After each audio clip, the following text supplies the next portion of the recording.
is one such value that makes these games an educational experience. So to remember to sport a winning attitude through tonight's contest, because in the end, good sports are always a winner.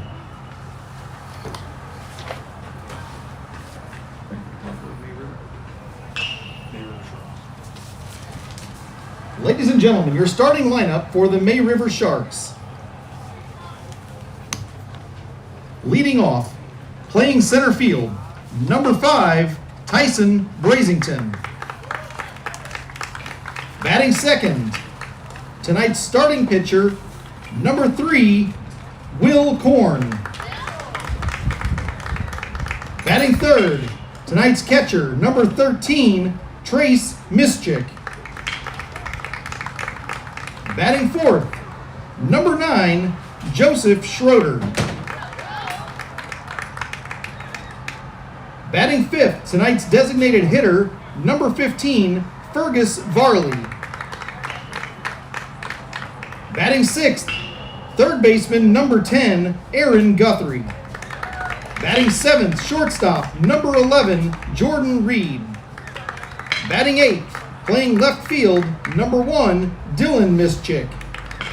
And batting ninth, playing right field, number 2, Tannen Mankowski. Tonight's second baseman is number 7, Chris Beckman. The Sharks are coached by Mr. Alan Schmidt, assisted by Ned Mullis, Mike Quisnell, Colby Whitley, and George Mischik.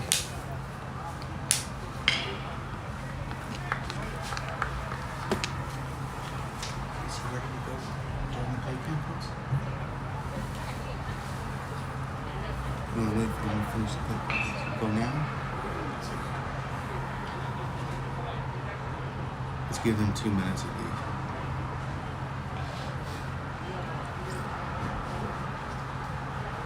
What time is it? 6:22.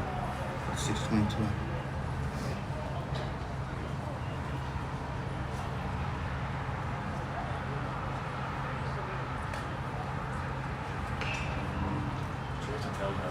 Right at 6:25. We can tell them they have their meeting at 6.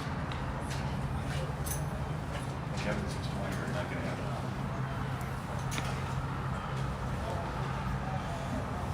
He's got to have his own meetings, apparently. By 6:40, you're going to have it.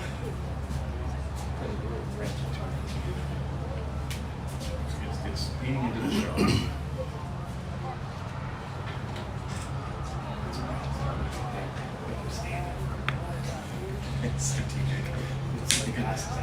They're cold. Yeah, lock your knees, boys. Lock your knees. The moment he steps away, go ahead and start. Yep.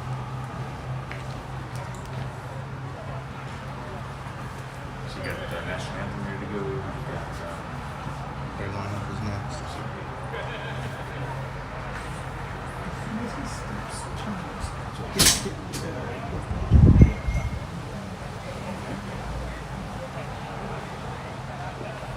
You should hear it in your head. As soon as it starts, you should hear it in your head.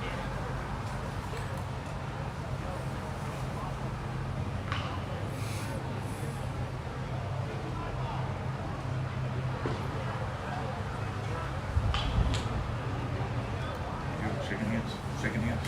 Wait. And he's go ahead, start it. And now, your Lucy Beckham Bengals.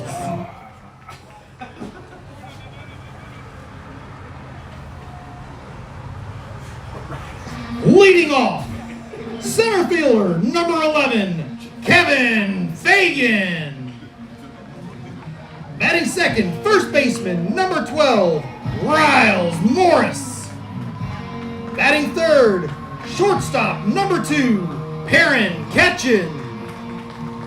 Batting fourth, your catcher, number 9, Hank Epley. Batting fifth, right fielder, number 6, Kingston Kolb. Batting sixth, second baseman, number 3, Tommy Byrne. Batting seventh, third baseman, number 4, Ryan Rogan. Batting eighth, left fielder, number 10, Holman Blake. Batting ninth, your designated hitter, number 17, Keegan Conroy. And tonight's starting pitcher, number 1, Hunter Doyle. The Bengals are coached by Mr. B.J. McConnell, assisted by Kyle Statz, Vic Major, and Andrew Taylor.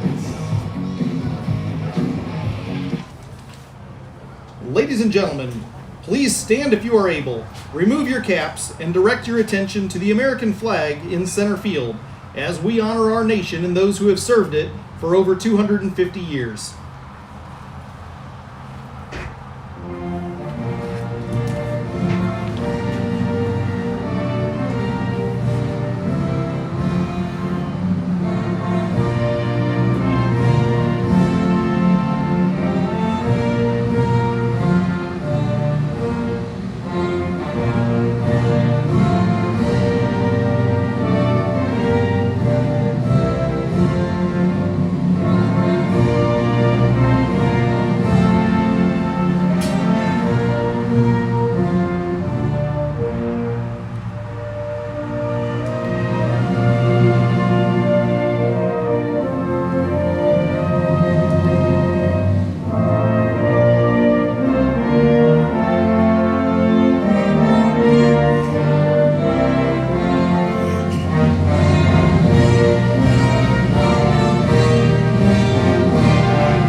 The umpires for tonight's contest, working home plate, Mr. Mitchell Dickerson, and working the bases, Mr. Reed Roden.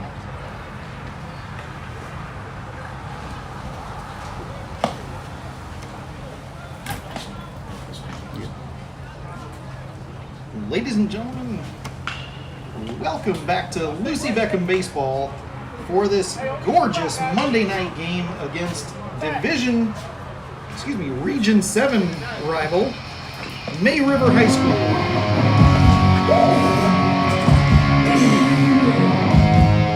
I apologize, already early this evening, I'm having a frog in my throat here. May River traveling up from the Bluffton, South Carolina area to take on these Lucy Beckham Bengals on their own home turf.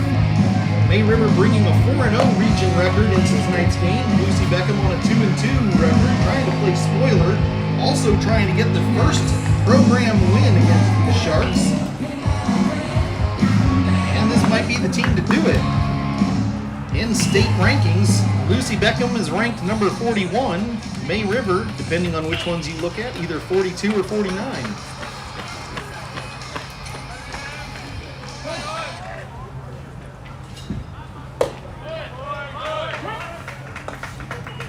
Now batting number 5, Tyson Brazington.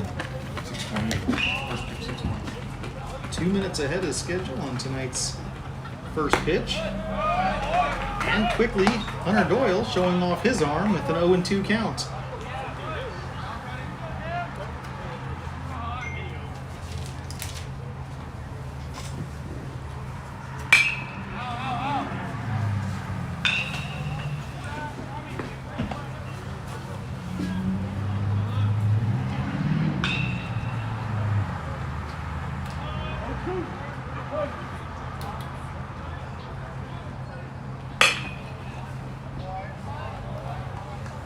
Brazington continuing to send some foul balls back to the Souvenirs. Those of you just showing up might be able to snag a baseball out in the parking lot. 0-2 is your count. And pitch number 5 is also fouled off. We're going to need these baseballs, $8 a piece. It's starting to get expensive. It's a $40 at bat so far.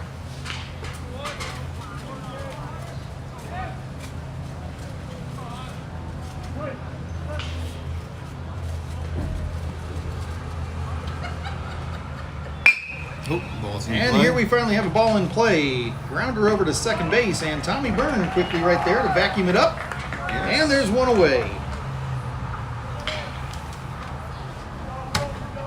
You good? Now batting, number 3, Will Korn. Will Korn, who leads these Sharks in stolen bases, also has a powerful bat, lefty, coming up to the plate.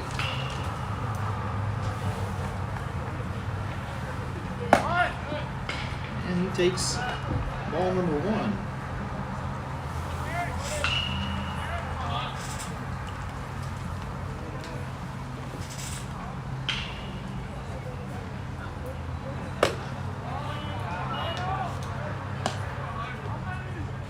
So what's the call? Strikeout? It's home team. Home team work is strikeout. Yeah, I got it queued up too, Jim, for.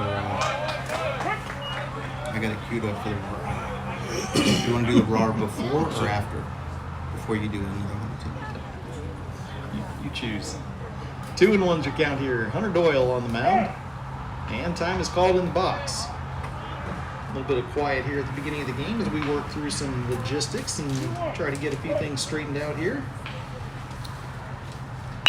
And this ball is in play. It's going to touch the grass out in right center, and it is a base hit for the Sharks. I'll bring number 13, Mr. Mischik, up to the plate.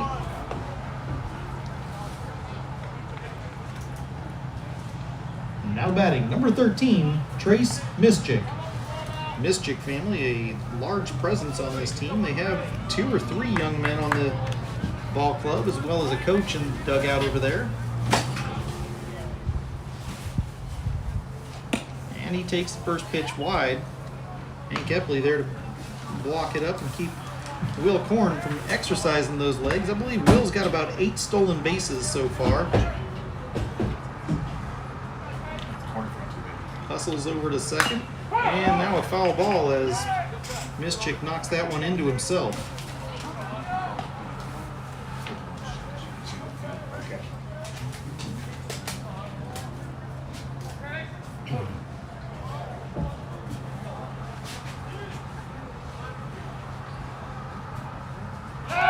Korn takes off. Hank Epley's going to challenge him. The throw is high. It gets out to center field. Tommy Byrne trying to jump for it, not quite having the vertical leap that it takes, and Kevin Fagan's there to back him up. So a stolen base for Korn. And Mischik sits on a 1-2 count.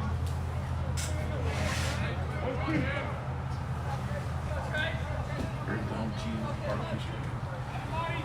Every day a new adventure here in the park.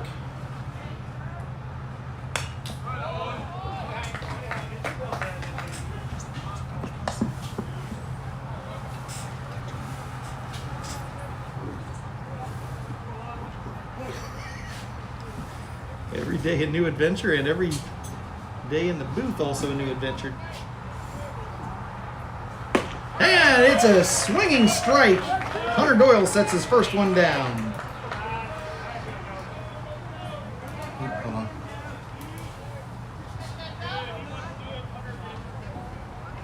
Skip it. Skip it.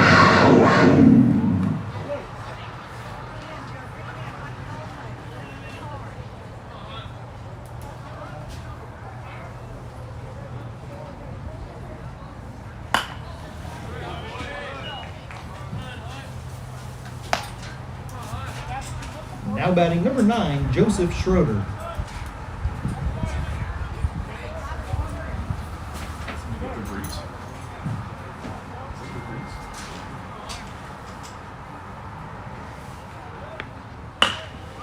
That's gonna Schroeder be puts one ball. in the air. It's going to be out towards left field. Hunter Doyle looks as Holman Blake brings it in.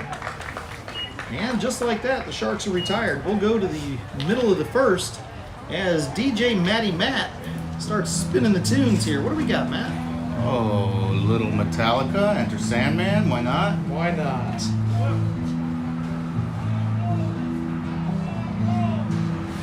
As I was saying, every day in the ballpark's a new adventure. Every day in the booth, same thing. Today we have, what do we have here, Matt? We've got a new camera, we've got a new monitor, we've got the... Well, Jim, what we have is a pieced together ball field, the view of a ball field. So what we can actually see from the window here is very limited. So we have a camera to pick up the other side of the field, and we're sending that to a monitor so we can actually stitch the two pictures together, essentially. So we can see some of it live and some of it on screen.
Now batting, number 11, Kevin Fagan.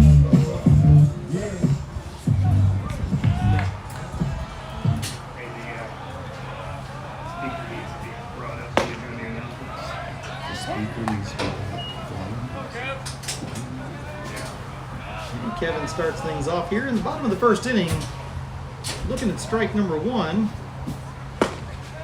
And he'll take number 2 as well. No score here as we are in the bottom of the first inning. The Sharks went down in 4. They'll have their 5, 6, and 7 batters up when they return. But we're here at the top of the order for Lucy Beckham.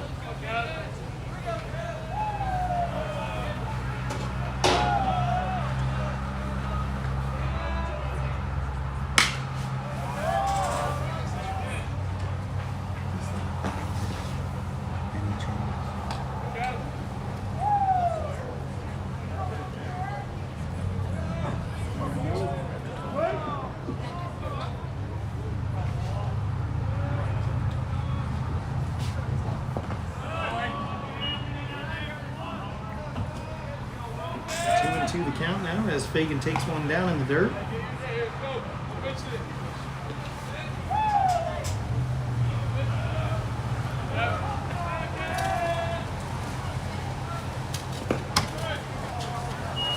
And now the count comes full.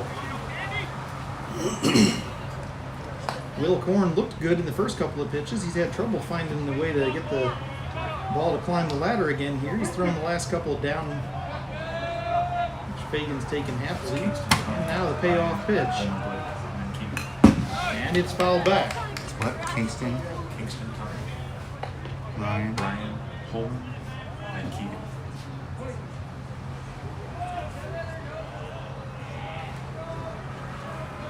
Payoff pitch once again. Number 7 actually gets Kevin Fagan in the left leg. He tried to get out of the way of that, but it's into the thigh, it looks like.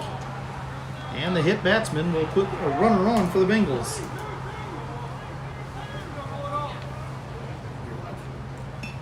Now batting, number 12, Riles Morris.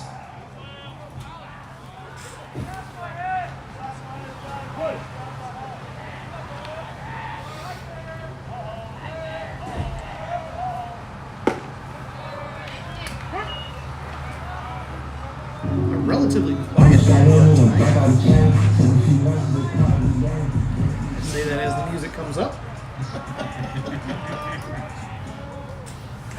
What'd you say, Jim? Not a thing, Matt. Not a thing. Oh. Riles Morris watches that one catch the outside edge of the zone. That might have been. That's the outside zone catches the ball. Yeah, that one might have been the batter's box over on the other side grabbing that one. That was a wide pitch from up here. Of course, we're a little ways off, and now a high inside ball makes it 1-2. It's like a little 74-mile-an-hour breaking ball. Riles' grandparents, always big baseball fans. Nope, that's the same pitch, but we got that one. That note was not about Riles' grandparents. No. Mr. Morris oftentimes found here in the stands, and Catherine's dad listening from around the world. On the hand. This one's going to be off the shank of the bat, right to the first baseman. And Joseph Schroeder is there to wrap it up. Fagan advances. Now batting, number 2, Aaron Ketchen.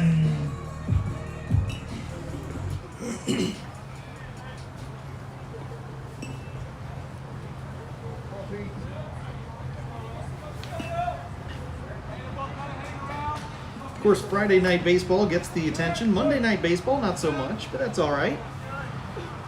Love to have you here. If you can't be here, if you've got other activities going on, you got younger kids going to scouts or having their own practices or lessons of their own. Or if you're just at home, taking advantage of this beautiful night to throw a steak on the grill. Want to watch a little bit of Lucy Beckham baseball? We welcome you to follow along right here on YouTube. And this one's going to be just about the same place as Riles Morris hit it, right down the first base line. And Schroeder scoots that one up as well. Got Riles on the hands, got Perrin on the... Now batting, number 9, Hank Epley.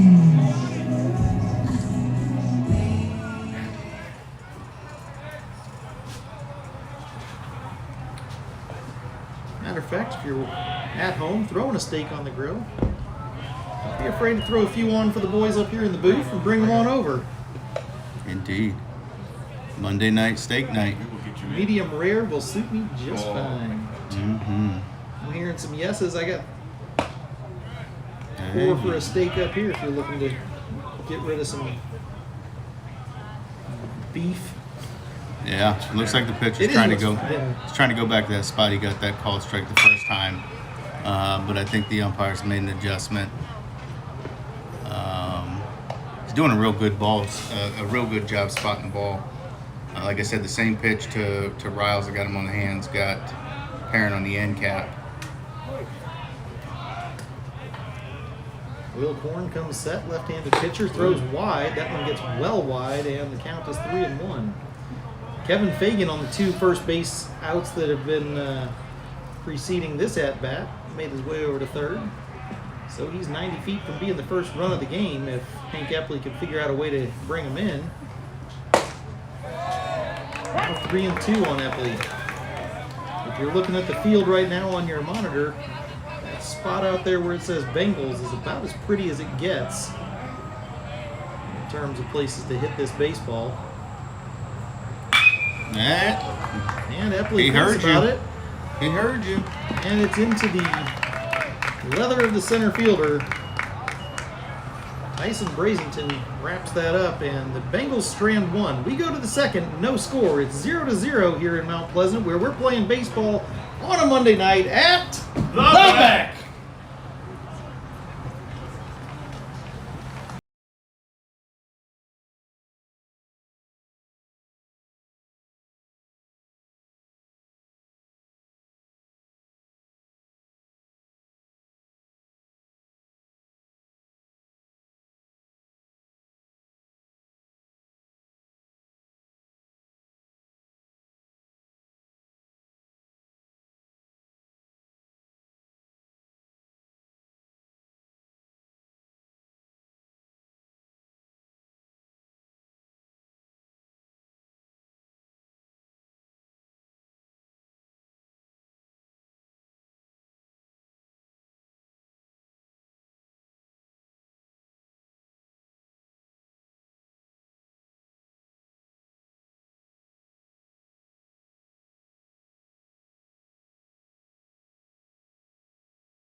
Now batting number 15, Fergus Varley.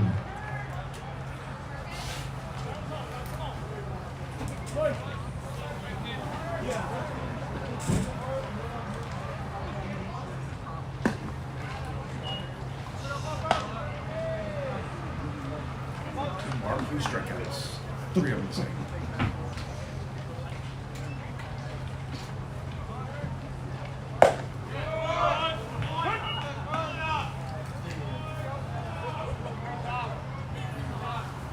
Yeah, Jim, you're gonna announce that in the PA.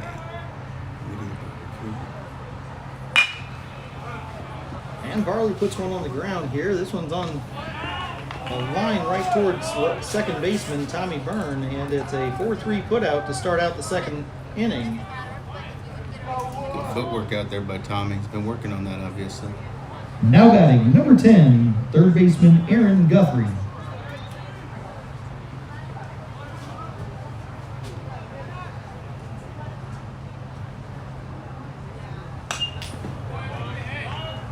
Still getting some pregame paperwork finished up here.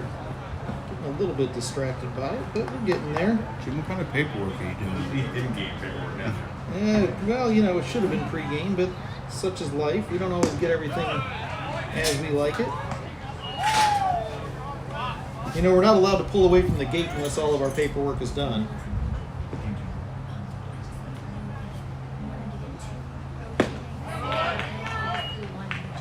I'll just change the Yeah, exactly.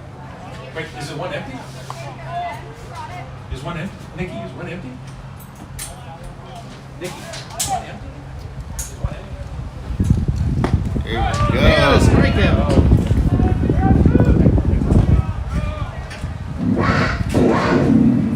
What did I miss? That's a home team barbecue strikeout. That's what I missed. Look at Now batting.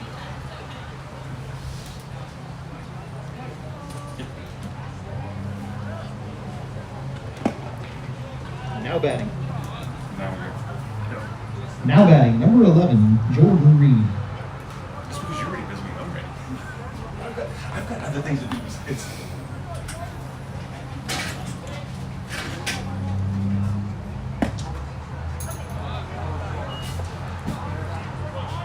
Jim, hopefully everybody tonight is hearing a different you. We talked about this before the game, that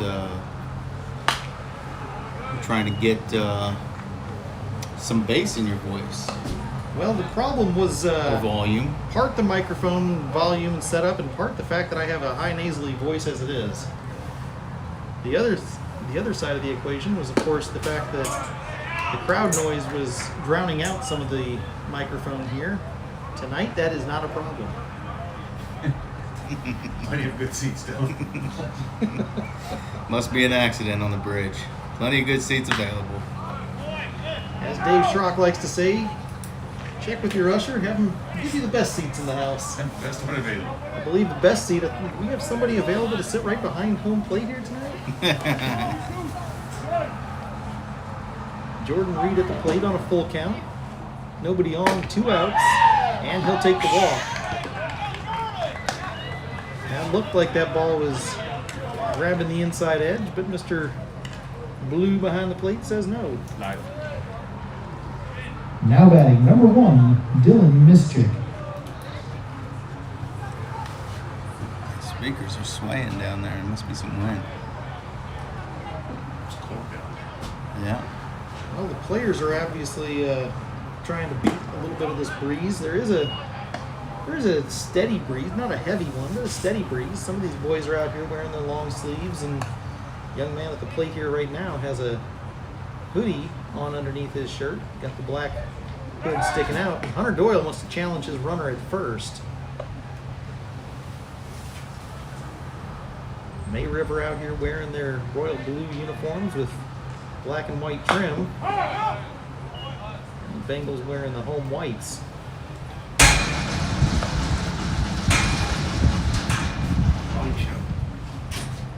No kidding. We have got to figure out a better way for that door. He's back. Matt, what are you spotting out there in left field? Here's a ball in the air. This one should be caught. Kingston Kolb Floats to the... Oh, And it is caught. Man, that was a little bit of a hard stopper. He had to reach back for it when the wind carried it just an extra inch.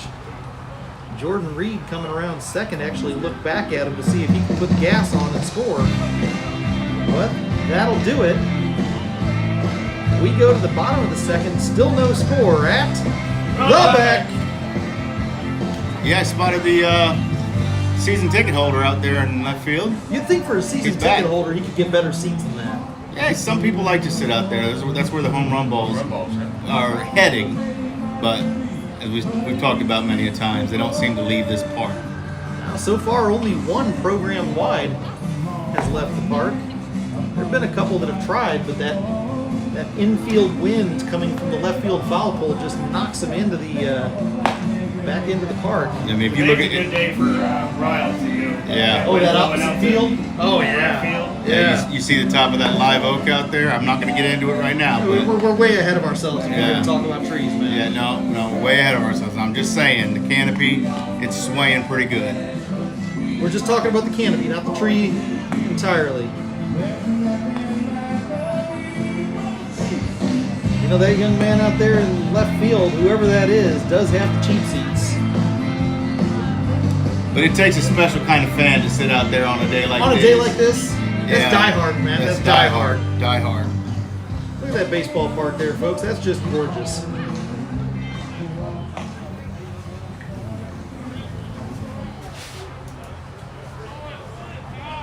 Now batting, number 6, Kingston Kolb. Kingston Kolb, who comes into this game batting over 500, which is crazy considering he's also had more than 40 at-bats.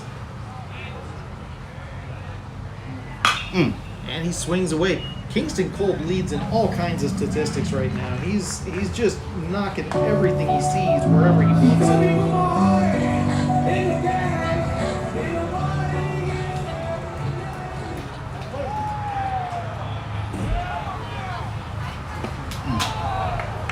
Well, I stand corrected. He's had 41 plate appearances. He's only had 38 at-bats. Not quite 40 yet, but still. Comes in here batting .526, has a .550 on-base percentage. Pitcher's worst nightmare. Leading the team in slugging percentage at .684. This sophomore is just killing it. 20 hits. 6 of those 20 have been doubles. Hasn't gone long yet, but he will sooner or later. This kid is powerful, and he is showing off everything he's capable of.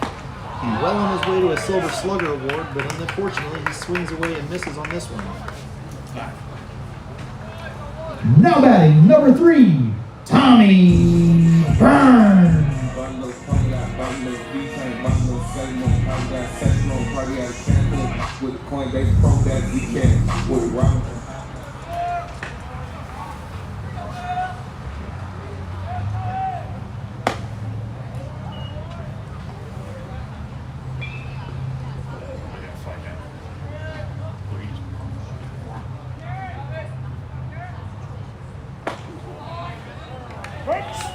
Nothing special coming here that they haven't seen, 10 or 15 times. Guys throwing 77, 80, 81, touch 82.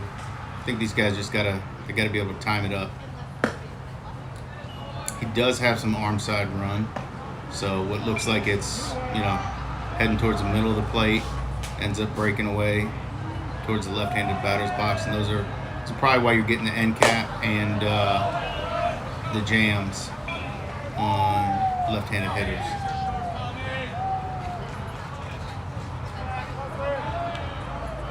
It's one of those arms you just got to be able to pick it up quickly.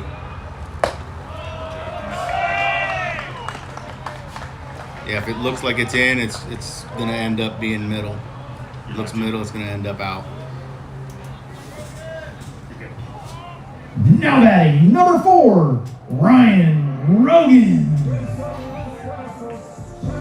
Ryan Rogan back at the plate after having missed several games. He's been working hard on physical therapy to get himself ready. He showed up in one of the James Island games. It was kind of a surprise to see Ryan back at that point. He was still on the recuperation plan, and As I've talked to Kevin about, it says Ryan's heart might have gotten a little bit out in front of his head. Trying not to strain anything. It was a little bit tough for him to slow things down as he needed to, because Ryan, being an infielder and especially over there at that third base corner, likes to be moving fast.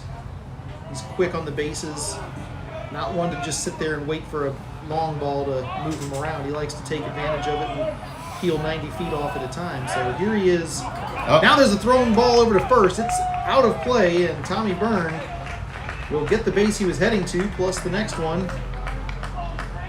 And Perfect opportunity right here, Ryan. Yep. oh, this is a golden opportunity with one on and one out for Ryan Hard on Rogan. the right side, scores us. Tommy Byrne ends up at third base after drawing the walk, and now with a pickoff attempt that ran wild. That ball went clear over into the dugout on the right field side. And now here's Rogan looking at hole number 2. 80 miles an hour with some good arm side run. Ryan's one of these guys. He really took some value in the film study. Got to see, we set that little camera up down there on the side and really focus on just the hitter and their mechanics. You could see his body start to lunge at the ball, and I think that's why he was getting a lot of ground balls. Now he seems to be staying back. letting Really the ball waiting come. on it here. Yeah, letting the ball come, let it travel. Now batting, number 10, left fielder, Holman Blake. So Blake comes to the plate, runners at the corners. Matt, you've mentioned the phrase arm side run a couple of times. Yeah. Not everybody in the audience here is a baseball guru. Tell them a little bit about that arm side run and what you see from a left-handed pitcher like this, where it's going to end up with most of these right-handed batters. Yeah, so that's an 80-mile-an-hour pitch. What happens is, the way it comes off the pitcher's fingers, he's got some good spin on it and spin rate, and it just helps that ball. And I think Hunter has it as well from the right side. He's got some arm side run as well, but that's going to start at the batter, and then it's going to run back towards the middle of the plate or away from the plate, just like that. Ryan Rogan showing off that the wheels might just be back as he likes them. Is that quick dive into second base as he takes an extra bag, and now runners both in scoring position for Holman Blake. 2 on, 1 out. No score here in the bottom of the second inning. That's one of those things, Jim, where as a batter, the first guy up could have been Riles, it could have been Perrin. Either of those guys are probably going back to the on-deck circle, telling the guy, "Hey, it's running. He's got some arm side run." And that way those guys know they've got to make a split-second decision as soon as they see that ball coming out of his hand and adjust. Holman needs to make a small adjustment here. He's making good contact, but he keeps following him back into the net, not where he wants them.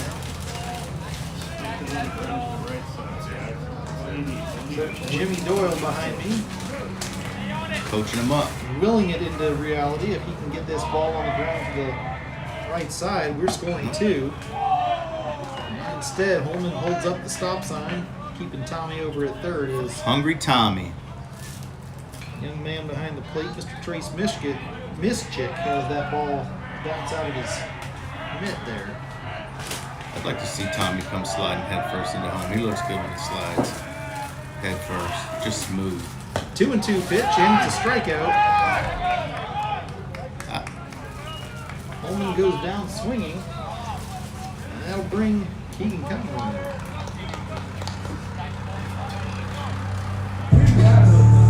Now batting, number 17, Keegan Conroy. Keegan Conroy showing off some stunts out there as he flips the bat up into his own hand. Keegan also sporting one of the newer haircuts on the team. He went high and tight. And he watches strike number 1. Will Korn working the outside edge. Again, that arm side run, that time he was able to control it just enough to hang it over the outside edge. And now he has a foul as Conroy swings away on an 80-mile-an-hour. Ball's going to do some funny things off the bat when you got good arm side run. So I think these guys need to just be able to focus on anything middle, inside or middle, just taking it to right field, put it on the line. 0-2 pitch. Now 1-2 as that outside pitch is well beyond the reach of Mr. Conroy. Yeah, pitcher's living there. That's his spot. He wants it. And a strikeout. Sends 2 back to the dugout off the bases. Tommy and Ryan. I almost said Riles. I haven't said Ryan's name enough lately. We need to get him back in this lineup on a regular basis. But Tommy and Ryan both heading back to the dugout to grab their gear. We have no score after 2 complete. We're playing baseball on a Monday.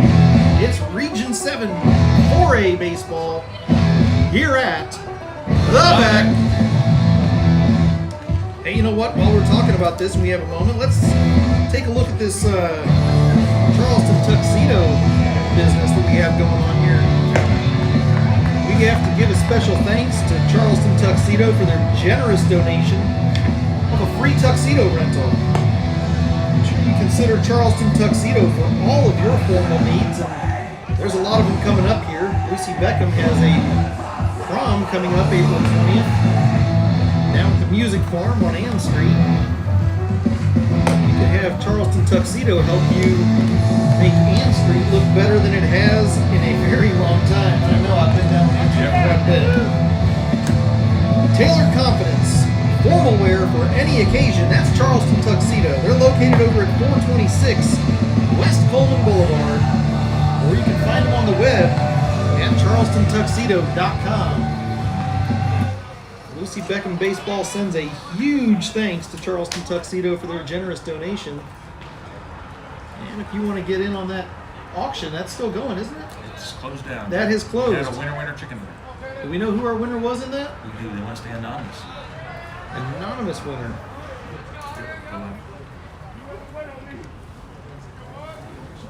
Now batting number 2, Tannen Minkowski.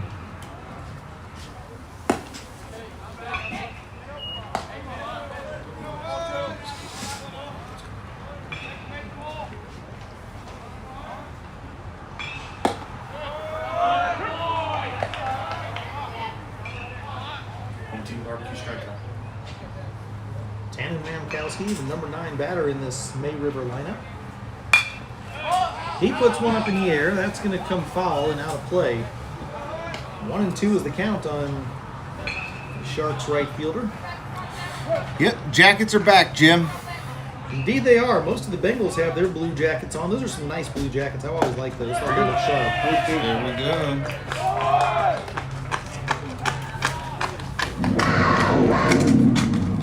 That's a home team barbecue strikeout.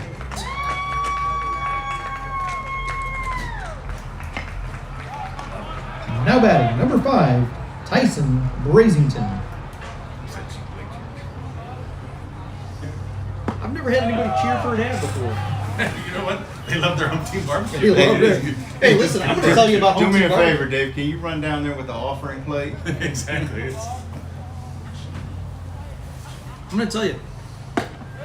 We had a little event yesterday, and there was no doubt about it. We went straight for the home team barbecue. Plates of pulled pork and mac and cheese and baked beans. The best way to do it. Hunter Doyle sends a nice off-speed 60-mile-an-hour, like a little sinker there. And he's got the count at 2-1 on Brazington, the leadoff batter in the lineup. This ball is going to touch the grass. It'll be a base hit for Brazington. Kevin Fagan up in center field does the duties. Now batting number 3, Will Korn.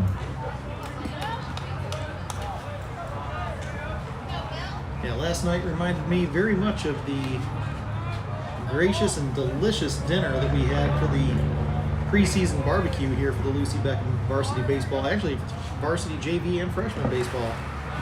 Baseball program. The baseball program. Had that delicious barbecue over here at Lucy Beckham High School. Auctions and raffles and Super Bowl. I won that. Oh, Matt DiNapoli coming across there. You won the big money. Big one and the small one. First quarter and the big one. First quarter and winner chicken dinner. All right. But you know what I did? I don't know what you did. Because I didn't actually pick the numbers. It's my wife, my daughter, my son. Your son, wait a minute. I didn't give him any of them. Where's your son? Is he here? Yep. He is not here. I don't see him. I'm looking. Absolutely not here. Looking down there, I do not. Is he in the dugout? No. I don't. That's No. not. No. No, I think he's coaching one of the little league teams tonight. I feel like he's here with us in spirit.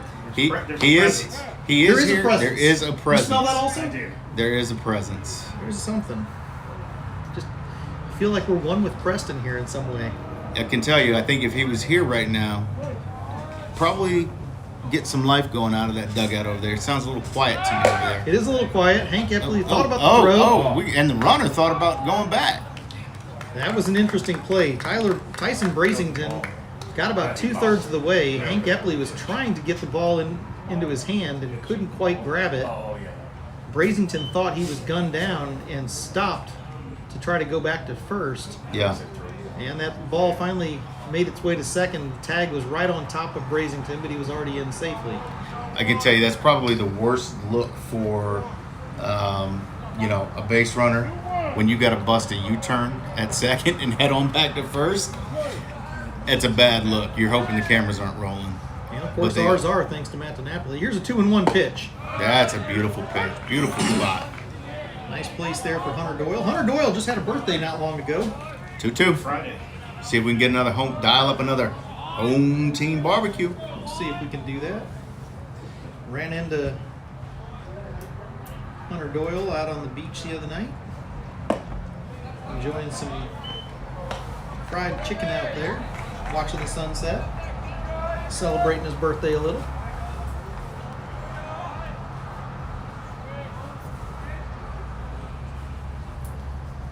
Now on the full count. Warren draws the walk.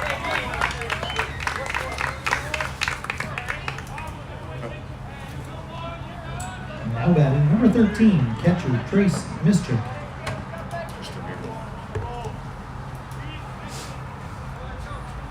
I was a little anxious. Like I just want to push the button. Because then I had something else cute. Oh, nasty. 61. That's where he's been working right there. Is that Woo! that off-speed hanging ball? What do you call that, Jimmy? That sucker looks like a frisbee. Like if you were playing frisbee golf. Shoo! It's like a 3-iron out of the golf ball. There it is again. Mischik thought he was going to get on top of it and couldn't. When you play Padilla. Yeah. Is that the one that has the hook and the ball? No, what's the one that highlight? Padilla's like the Dominican street baseball with the bottle caps. Okay. Yeah. Ooh. Hunter trying to go after him with a fastball away. Not a bad choice. If you're enjoying our Hispanic sports program today, Telemundo. stick with us as we take this broadcast over to Univision. Univision. For those. Those who are inclined to stay here for baseball, it's an 0-2 count on the Sharks catcher with one away and base runners at first Ooh, and second. uh-oh. That was a miscommunication. Miscommunication on that one. That was a miscommunication. A pickoff attempt to second had neither Tommy Byrne nor Perrin Ketchen anywhere near the bag. The throw went straight up the middle. Yep. We're going to have a meeting about And that we're and gonna figure talk out what about that the. one. Yeah, I think it's just pace of play. I know some things, I think I'll just leave it at that. And Hunter's doing a good job right now of probably getting the middle infielders to play at his pace rather than him have to slow his game down. If he's in a rhythm and moving, it's better to have those guys speed up their pace of play to match his.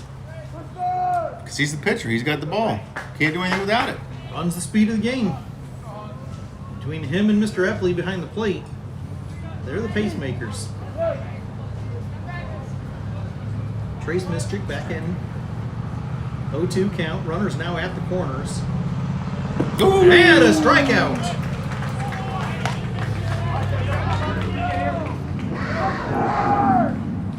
That's another home team barbecue strikeout.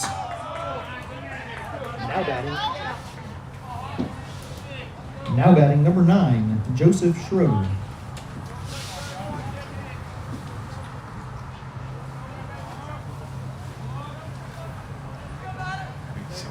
Runner from first takes off. Will Korn. Ooh, ooh, ooh. And he got him! Oh! He got him! Tommy Byrne with the swipe tag. Uh-oh, I gotta Will Korn This- trying to get under it. This is for you, Tommy.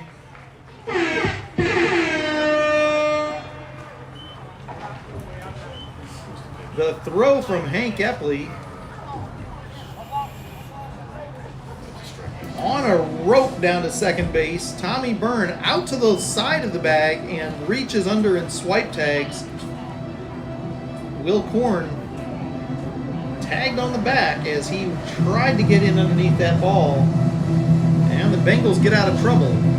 We'll go to the bottom of the third. It is 0-0 in this Region 7 game as we play baseball on a beautiful Monday night.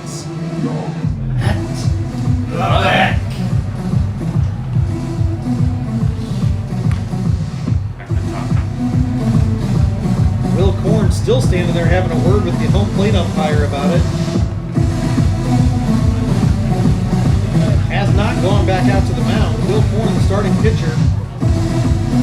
I don't think he's going to have his appeal granted, but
and in just a minute we'll get Lucy Beckham back up here for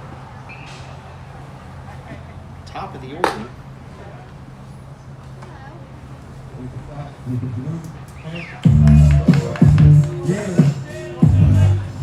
Now batting number 11, Kevin Fagan.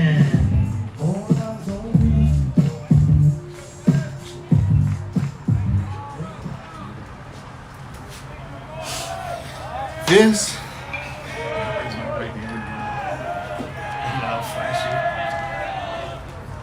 Kevin Fagan stands in at the plate. Leadoff batter in the Beckham lineup, coming up for the second time now here in the third inning, and he takes strike number 1 looking. Nice pitch for him to swing at. I don't know what he was looking at on that one. Looked pretty. And this time it's a nice take. 1-1 is the count.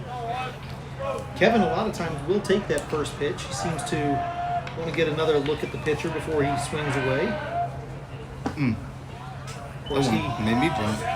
he took it to a full count, seeing a lot of pitches, and ended up getting on the hard way, plunked in the left hip his last time up. Now it's 2-1. And Fagan fouls one back.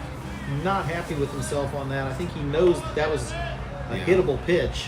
Yeah, I think he in his mind he's probably seeing middle or pull, but you know a lot of these guys they want to pull that ball, but you just thank God you just want to drive that ball to the right side somewhere. I mean that's all you can do.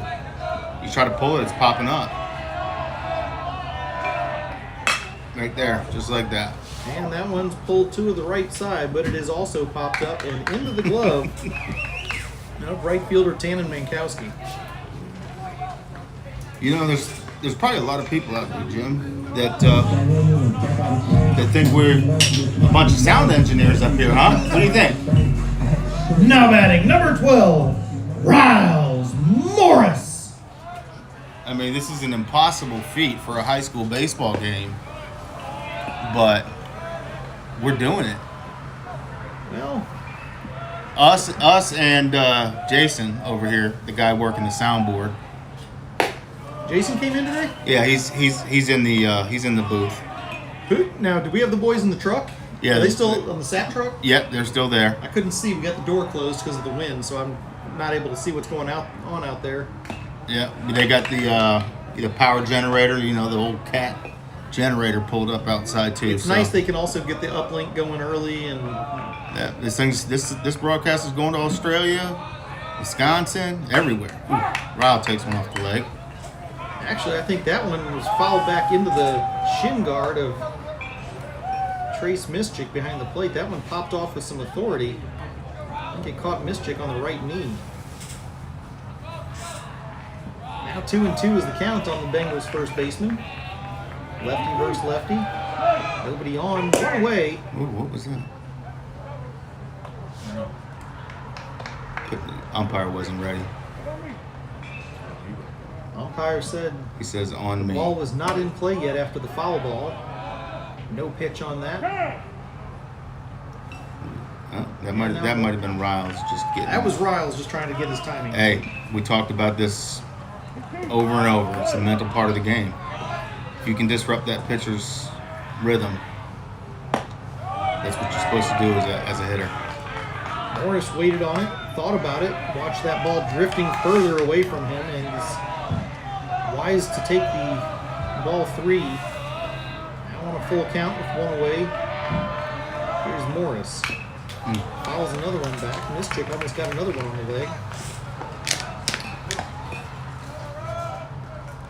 Same thing goes for Riles here. If he's shooting for that outside part of the plate, just got to take it to left field. Oh! Or you wear it like that. That one's going to leave a mark. That is the second time tonight that Will Korn has sent a guy with a full count down to first with a bruise.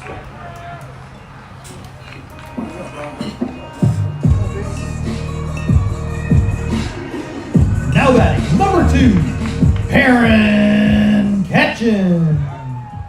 I'm gonna bring some flags. Green. Well, we don't have the... Oh, that one's got the wind. That's got got the the wind. distance. That's got it. Got it. Let's go! Perrin Ketchin with a 2-run shot to right field. Riles Morris comes around. Perrin Ketchin dances at third. Morris steps on the plate. And here comes Perrin, the first varsity Bengal to put one over the fence at the back. And his team is there to greet him. You're laughing.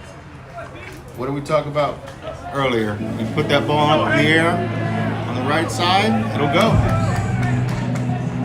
Now batting, number 9, Hank Epley. It was only a matter of time, but that got all of it over to the right side. Little push from the baseball gods, and over the fence it goes. That wind is kicking over that way. That wind is picking up. Yeah, it's pushing. And the funny thing is now, that wind is coming right back in, trying to push the ball back in from right field. Perrin timed it perfectly, got every bit of it. He timed it perfectly. Absolutely. He knew what the wind pressure, Absolutely. barometric pressure. Wind speed and direction. Very proud. Played it perfectly. Had Rob Fowler in his ear. Didn't hurt that he got a huge knock on that ball. But that goes back to what we were just talking about. You gotta forget about the left side with this arm side run. Just do your damage on the right side. I mean, there's plenty of open space out there. Right center, the line. Tannen Mankowski out in right field had nothing left to do but turn around and watch it. And now Hank Epley on the 2-2 pitch goes down on strikes. 82-mile-an-hour fastball with the arm side run. And there's 2 away.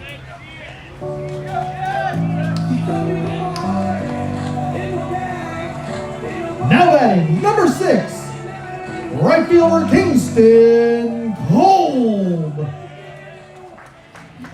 Kingston Cole trying to emulate exactly the type of pitch that Aaron Ketchum saw, do the same type of damage here. I tell you, here's what I like about Kingston. He's a showman. Well, first of all, there's not a whole lot not to like about Well, of course, like that. Look at that. Like that. That's beautiful. Not trying to do too much, but trying to get it done every single time.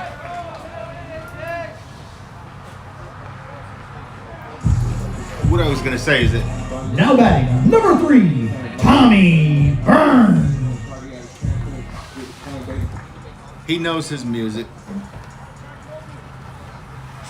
He knows his music. He's waiting on Jim Byrne to announce it. He times it up, steps in the box. I think you're right. I think he does. I think he waits for it a little bit. He's not going to go in there and get set until he's heard the announcement of his name from the Jim Byrne. Oh, I don't know about all that. He'd take that any which way he can. But here's Tommy trying to do something with Kingston Kolb on the bases, and he's going to go out to the left field also. That might get down. Yep. I think Perrin opened up the blueprint, to be honest with you. If they pass that down the line, we'll have a lot of success today. Now batting number 4, Ryan Rogan.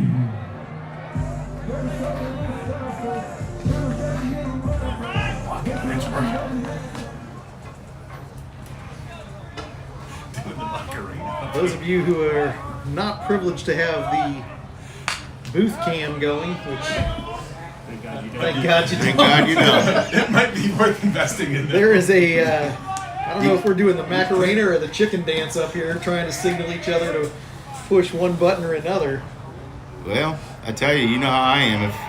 If there's an interest, we can sell it. We can put a cam in here and. Rogan puts a ball in the air. It's what am gonna I be doing? Foul and out of play. Yeah, if there's interest in a clubhouse cam, let us know. We'll certainly invest in the infrastructure for a small fee. We'll talk price. If there's Ryan interest in Rogan, anything, let us know. third baseman, 0-2 count here. He's got 2 on and 2 out. And we're going to send Kingston back to second as he gets a little bit of stank eye from Mr. Korn on the mound. Get that shortstop playing real shallow. 72 pitches. Reed is in his hip pocket. That pitch is going to Gonna get roll away. out to the side, Yeah. all the way to the backstop. And speaking of rolling, Kingston and Tommy both take 90 feet. So they're at second and third now. Coach Taylor having a word with Kingston over at third base. And Ryan Rogan steps back into the box. I think what starts this rally was that music in between the innings. We kind of went away from rock. There's a little blooper down in the He's gonna center score field. Kingston comes in. Here's Tommy Byrne. Runs number 3 and 4 across the plate. And Lucy Beckham extends the lead. It's 4-0 here on a 2 RBI single from Ryan Rogan. Nicely done. A great comeback from the third baseman.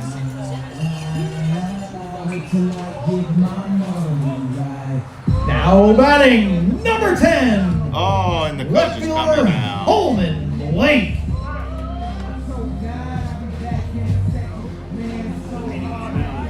So, Will Korn gonna have to hand the baseball over. It's gonna be a pitching change here in the third inning.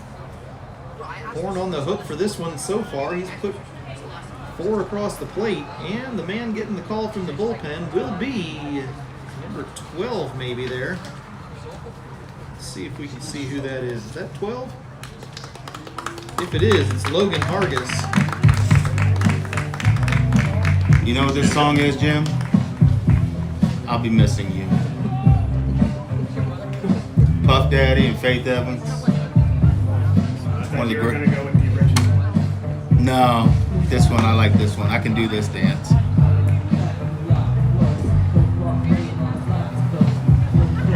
I'm going to tell you what, Matt. We're going to announce Holman again. Yeah, I think we should. This man gets it for both pitches. I don't care who you're facing.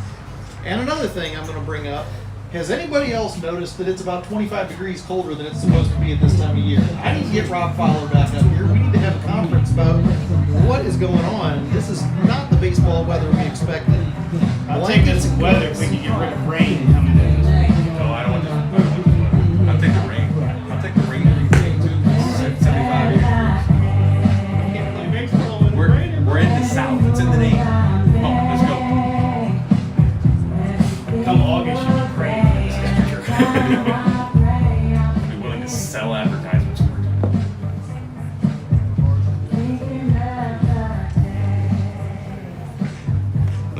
Let's give it one more shot.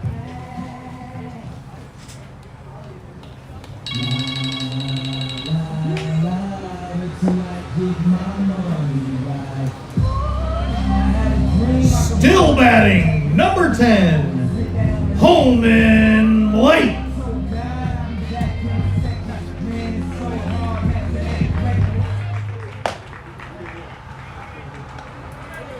Holman Blake got to the batter's box. And I feel like the pitcher was playing mind games with us.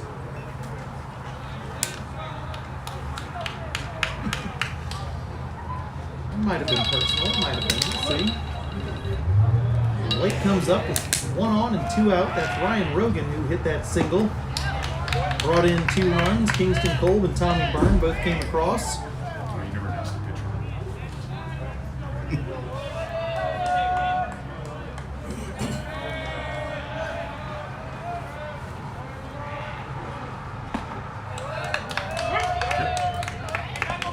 Now pitching from A River, number 12, Logan Hargis.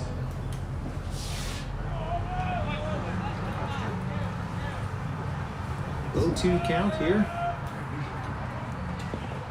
And Holman's going to watch that one bounce across the plate. Quick scoot over by Trace Mischik keeps that one in front of him.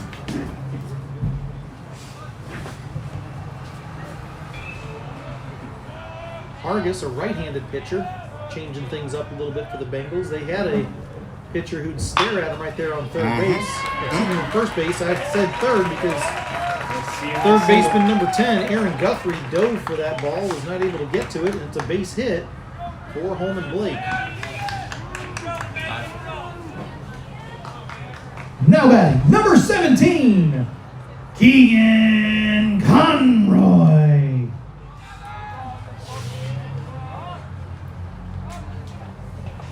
Keegan Conroy up at the plate, tonight's designated hitter. He's batting for Hunter Doyle. Keegan came in like gangbusters at his first appearance. He was a double hitting machine. This time he's got a nicely hit ball, but unfortunately a laser beam into the glove of left fielder Dylan Mischik. And that's how it'll end, with the Bengals stranding 2 more. However, on the back of Perrin Ketchen and Ryan Rogan, the Bengals strike first. They put 4 on the board. It's 4-0 here as we go to the 4th inning on Monday Night Baseball at the Back.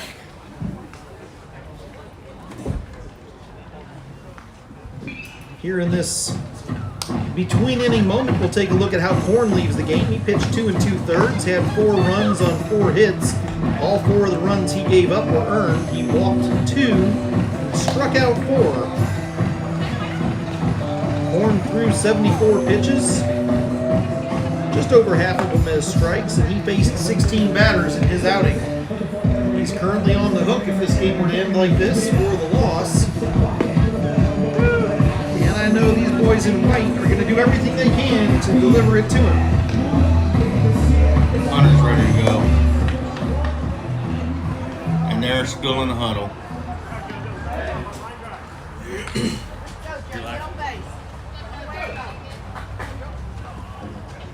Now batting, number 9, Joseph Schroeder.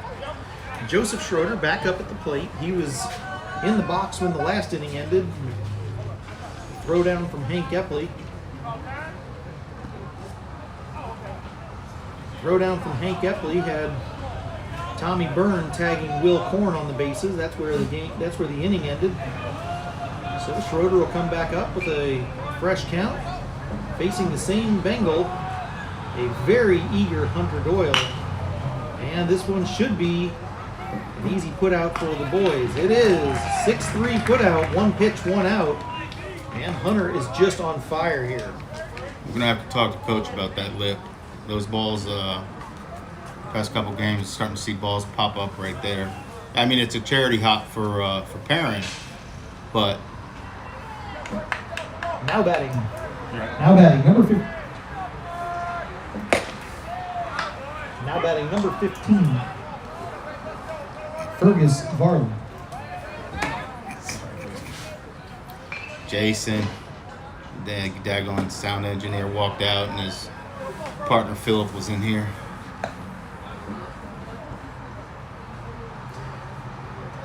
I think we're going to have to start cutting back on the boys' salaries when they have something like that. It's just not acceptable at this level of the game. Well, they're middle schoolers. You know what I mean? It doesn't give it any excuse. Child labor is not an excuse for any of this. Fergus Varley, the designated hitter for the May River Sharks, at the plate.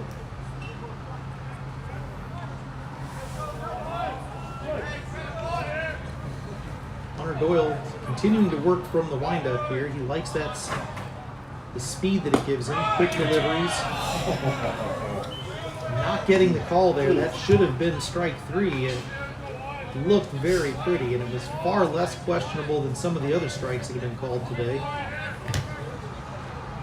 There it is. There it is. Hey, you know what that is.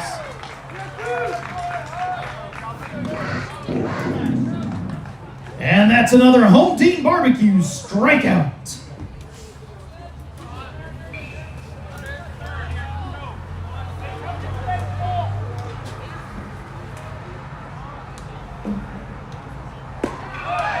Now batting number 10, Aaron Guthrie.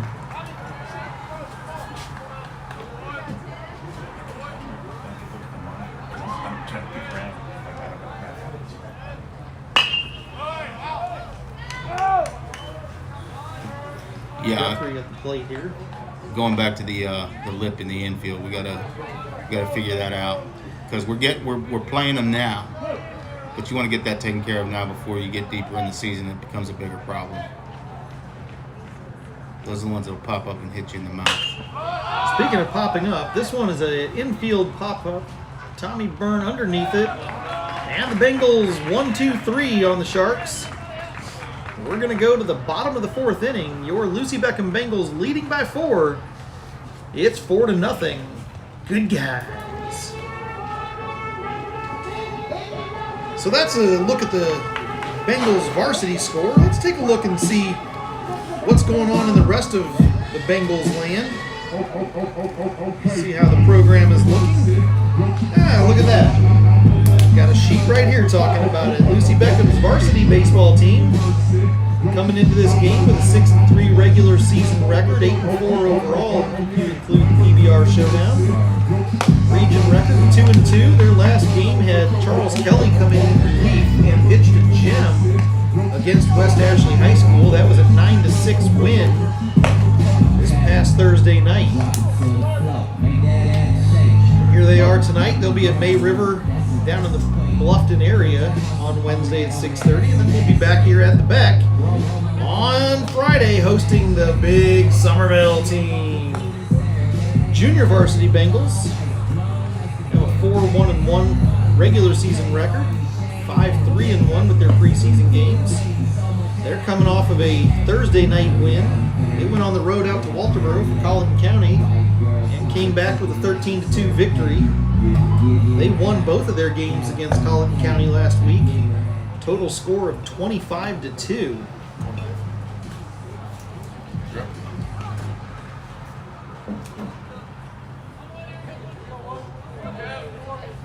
Now batting number 11, center fielder Kevin Fagan.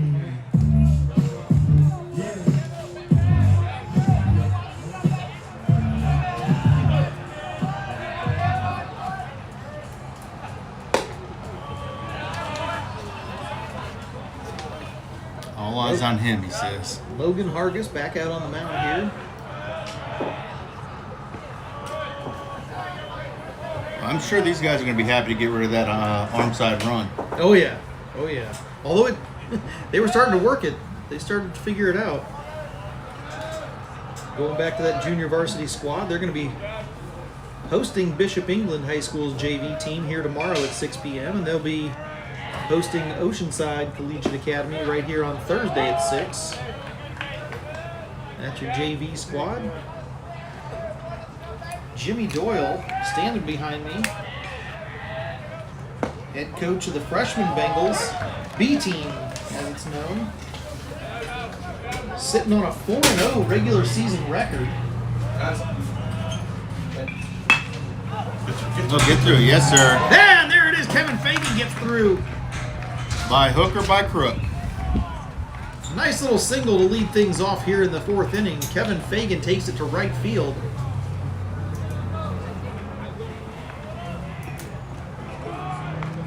Now batting number 12, Riles Morris.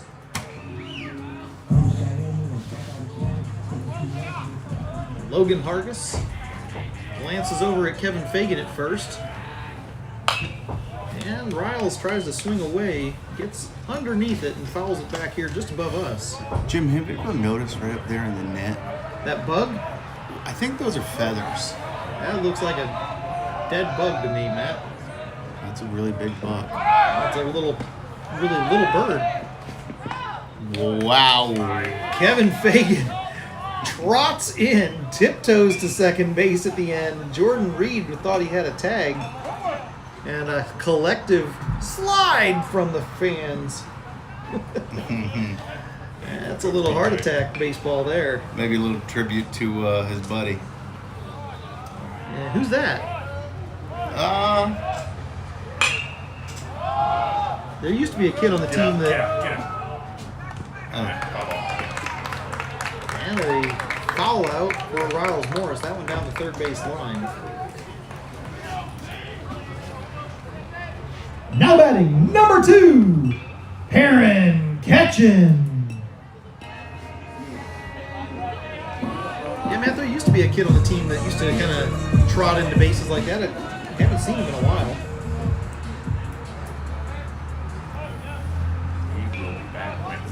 He will be back Wednesday, yes. Serving. Did he get loaned out? Yeah, he went down. He's rehabbing. Doing a rehab AA. assignment. Rehab assignment down at AA. Perrin Ketchin here at the plate. 0-1 count. Knocking at the door over here. What do we have? From what would have been a torn ACL or a broken ankle. Ooh, I don't even know what that pitch was.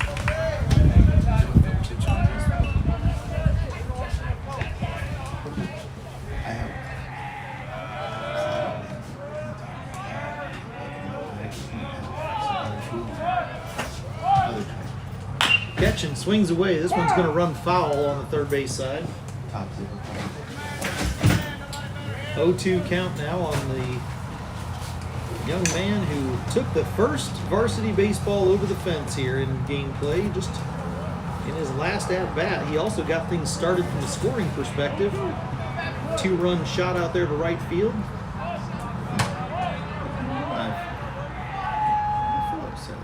Nicely done by him. He's trying to do it again. Here's the runner taking off.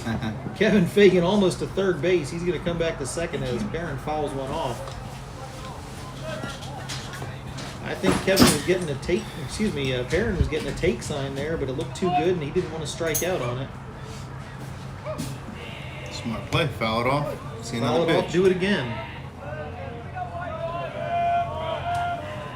So here's the Bengals shortstop on an 0-2 pitch. Kevin Fagan and block. Yeah. This is a line drive to center It's going to be a field. play at the plate. Yep. That's going to be no. The ball is dropped in center field. They'll hit the cut, but Kevin Fagan will hit the plate. It's 5-0 here as the Bengals strike again in the 4th inning.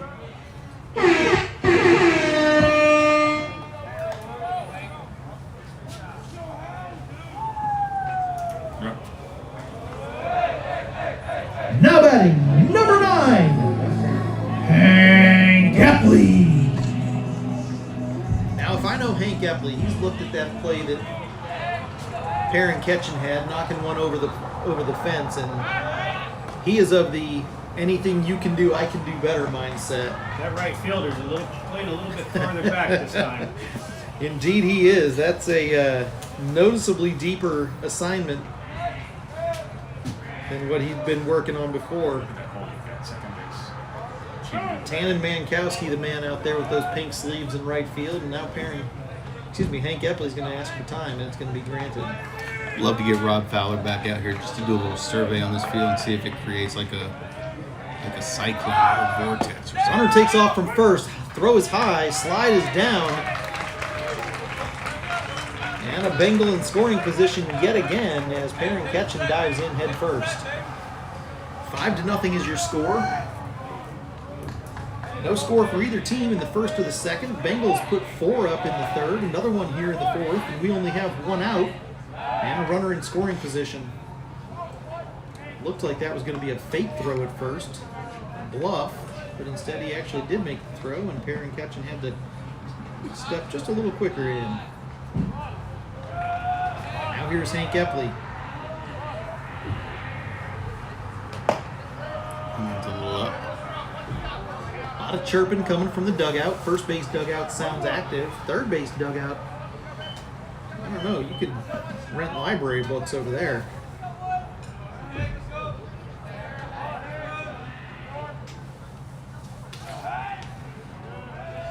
Logan Hargis at the mound.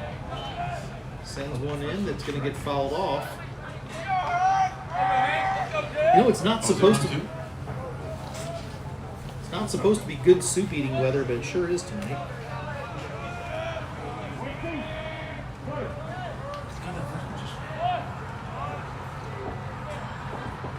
Here's another shot. That's going to be another play at the plate. And that was almost some free dental work for Hargis. We know Coach McConnell's style. He's sending them all Get him day. on first, steal second, quality hit to bring him on in. And that's 6-0 as Perrin Ketchen comes around. That's the second time that man's touched the plate tonight, and he's done so with authority both times. Now batting number 6, Kingston Kolb. Kingston Kolb, who has only added to his batting average. And he does it again. This one down the third base line. That's just fair. Hank Epley rounds third. He's coming around. No pro. Kingston Kolb with number 7, double number 7 in his young career. He has just been on fire. 22 hits, 7 doubles. Kingston Kolb, you getting it done, boy. Now batting number 3, Tommy Byrne.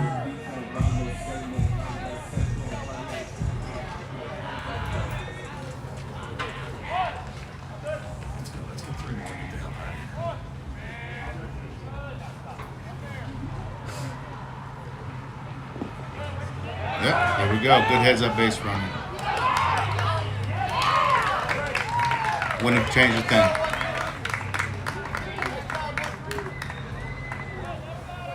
It's a ball, right? Yeah, that's a ball. I'm sure Coach McConnell teaches these guys how to Indeed. read that pitch into the So mitt. Kingston Kolb retired on the bases there as the throw down from third to third beats him. And the bases are now clear for Tommy Byrne with nobody on and 2 outs.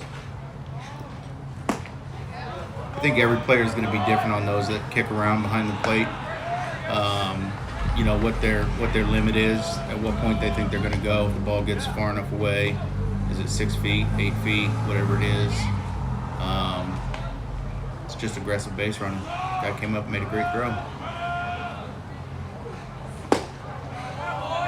Ooh, and Tommy, confident walk.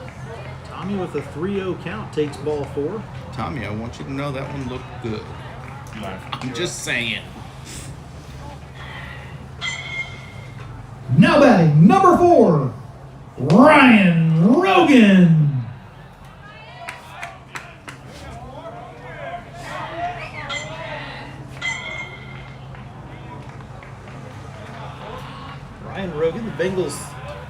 third baseman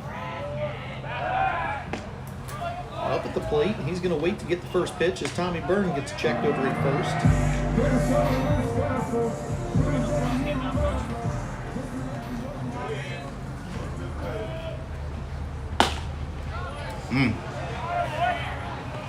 Just missed. Yeah, it looked a little bit wider than I think you might have seen. I thought that. I'm a little closer. You were. I don't know. That one looked like a ball all day. I That one was. agree with Jim on that. That thing looked like it was Yeah, that's Ryan's not the tallest. wider than that girl that Dave Schrock took to prom. This ball is back in the air. Whoa. Yeah, this park, that ball could have done anything. That ball went about 3 different directions before Tyson Brazington was able to track it down. But he does so, and it's out number 3, and that's the end of 4. As we go to the 5th inning, scoreboard says Bengals 7, May River nothing. I like it. Let's keep playing some baseball here, boys. Speaking of baseball, we were talking about those B-team Bengals, and they have a 4-0 regular season record, 5-3 of the preseason Trip Raven tournament, and their last win, Jimmy Doyle right here behind me, that was a heartbreaker, bud. That was stressful. not a heartbreaker, I'll call it a heart attack. That thing was a 13-12 win over Lang Middle School at Park West Fields this past Thursday night. They started out at one point with a 9-0 lead. And then that's when the heart pain started. We saw 11-2, 11-4. Next thing you know, it was 11-9. I'm not used to seeing our boys commit 7 errors. That was tough. They battled back. They did battle back, and they preserved their 4-0 regular season record. And of course, they had a doubleheader scheduled this past weekend that rained out. They'll be playing Wednesday night over at Hanahan High School as they have a doubleheader against Hanahan at 6 o'clock and 8 o'clock, and then they'll play on Monday the 8th against Cario Middle School. Live. Now batting number 11, shortstop Jordan Reed.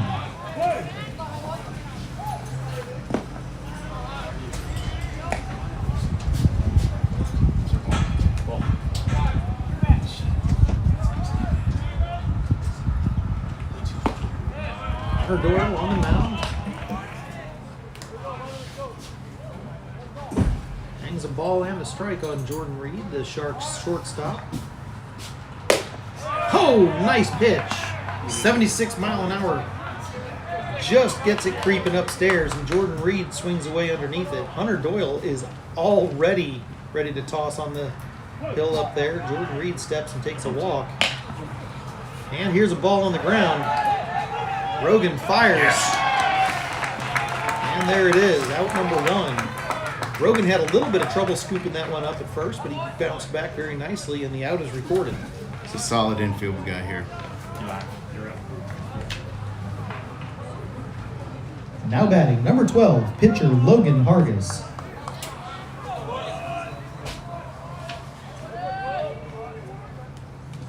So Logan Hargis batting in place of Dylan Mischik from the original lineup.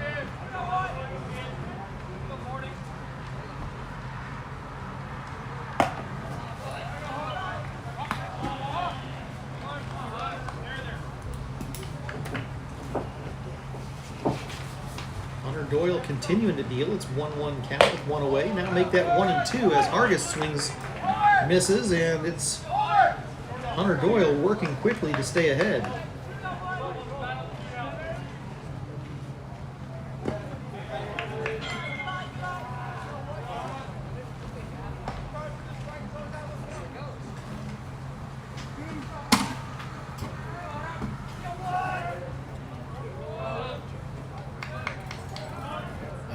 I think Hunter's gonna feed this guy home team barbecue. Strikeout. He does indeed.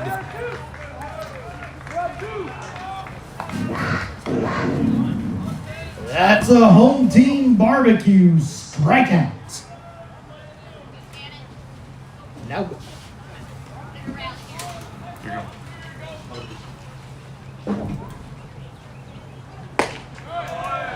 Now batting number 2, 2, Tannen Mankowski. Jim, you changed that voice again. Well, we haven't quite gotten back to Stratford quiet yet, but we'll get there. Let's hope not. Yeah. Whoop, hello. We'll come back here to Matt DiNapoli. Nah, I had a brick wall in front of me to catch that one.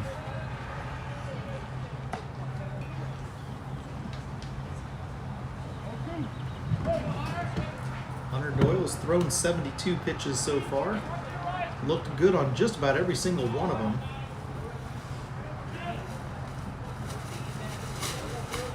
He steps off, finds his groove, and comes back with ball 1. It's a 1-2 count now on the Sharks. Nobody on, 2 out. Here in the top of the 5th inning. 7-0 is your score. Lucy Beckham leading this one. And Mankowski fouls one back over his own dugout. As you've said before, hard enough foul ball reaches Whipple Road. This is a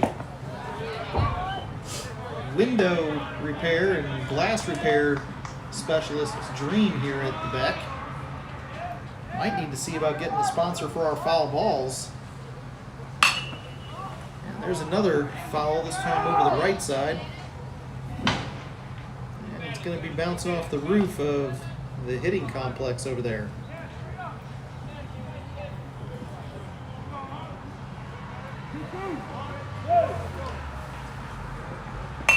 Doyle loses his footing as he comes down on that pitch. No harm, no foul. Took a little bit of a roll and he fouled. Watch Mankowski foul that one off. He's going to brush himself off a little bit. 2-2, 2 outs. Nope. And that one just a little wider than he wanted it to be. Doyle comes set from the windup. And it's a free pass. It's almost like that fall just shook him up just a little bit. Like he's feeling something in his leg that's not quite there. 5.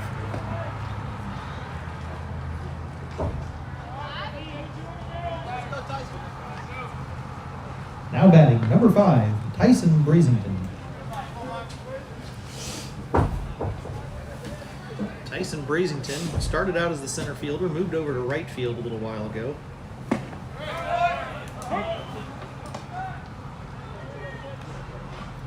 He was the young man that was playing out there after the home run.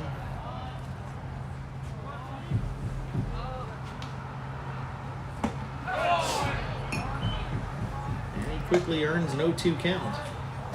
So, Jim, you know what comes up in between this inning, don't you? We're going to have to stray from our typical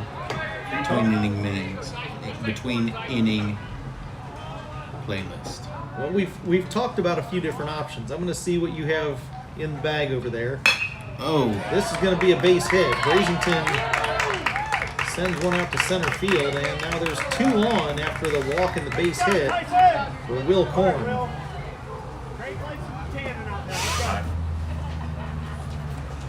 Now batting, number 3, Will Korn. I tell you, it probably has something to do with some crowd interaction. Well, that's always a good Something sign. customary to baseball about this point in the game.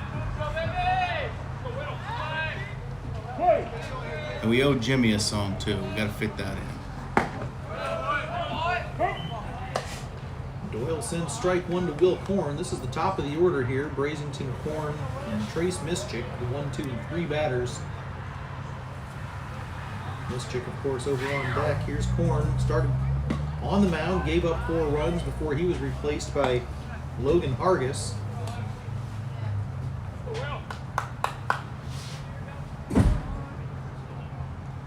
Now we're here in the 5th, and he's still in the lineup, playing in the outfield.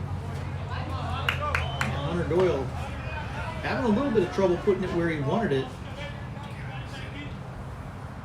Working from the stretch now.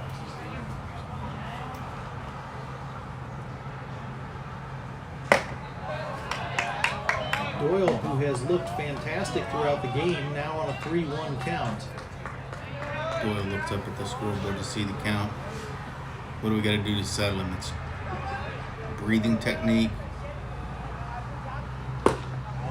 Whoa! And the bases are loaded on Oh, the I wall. don't know about that one either. A little bit of action over in the bullpen.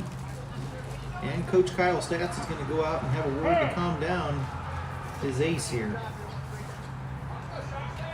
Hunter Doyle really has kind of taken that role of kind of the ace of the team. He's pitched phenomenal games.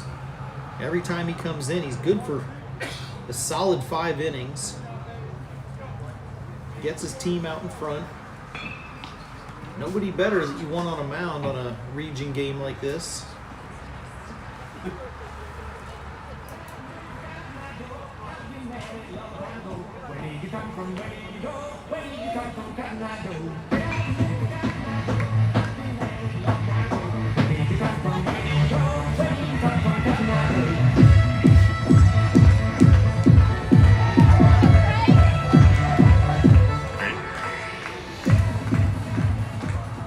Now batting number 13, catcher Trace Mischief.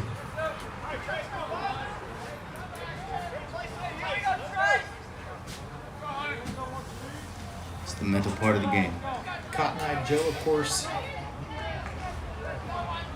Song played for my first dance at my wedding. Was it really? No, not in the least. I don't know It's the why, but I second, believed it's the it. second song. I believed it.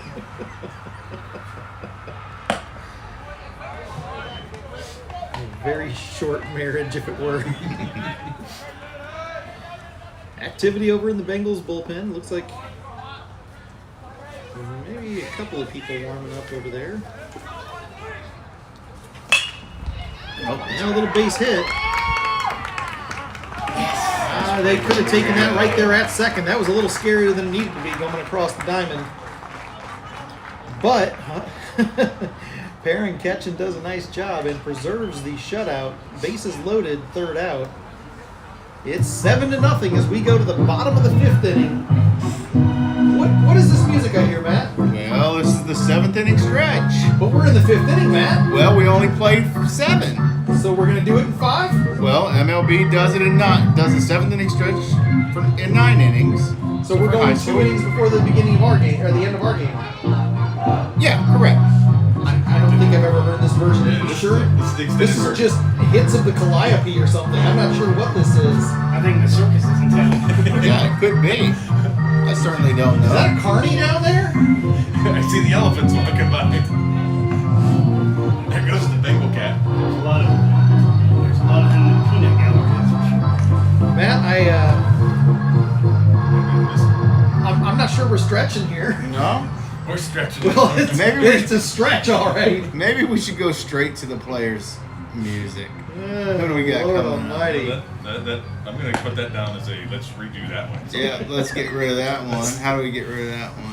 I don't know, but I can think of about 20 things I'd rather hear than that. Remove from playlist. There we go. That one's gone. Good try. The Ataris. Do the Ataris. Oh yeah. That's what. Where did I say that was? Pre-game stuff.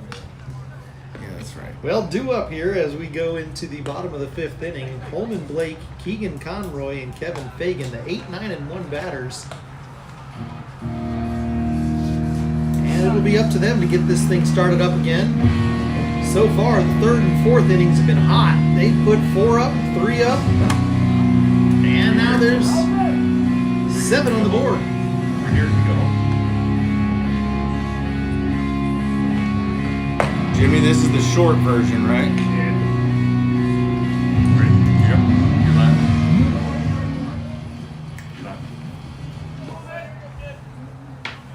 Now batting number 10, left fielder Holman Blake.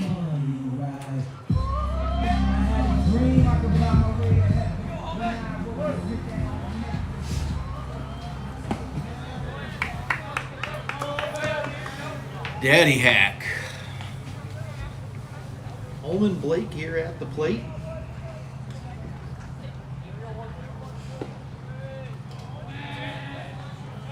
Blake takes just about any. There we job go. that's needed, and this Beautiful time, shot. That's going to be it's at the two. plate. Uh-oh, he's trying to. That guy got to it quick. He's getting it in. There's extra bases for Holman. Stand up double. Good job, Holman. Definitely a quality way to start things off here in the 5th inning. I was just getting ready to say, Holman will do any job you ask him, and if you need somebody to get on base, he's your man. Now batting, number 17, Keegan Conroy. You know what, Matt? I think you might be right. I think they might be standing there waiting for the announcement. They are. They love it. It's testing. That's let it But go. I tell you, there's a lot of different coaches like to coach different way. Like, Coach McConnell, I think he likes music. He likes rhythm and tempo and stuff like that. And Well, he likes to have these boys having fun. yeah, staying loose, having fun.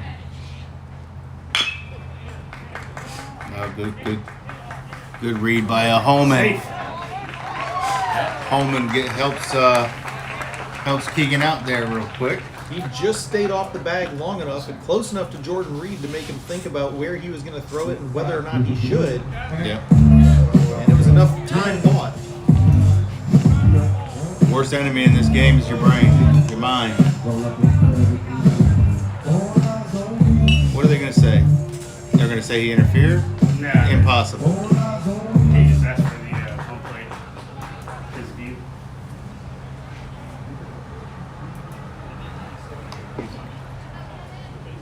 Now batting, number 11, center fielder, Kevin Fagan.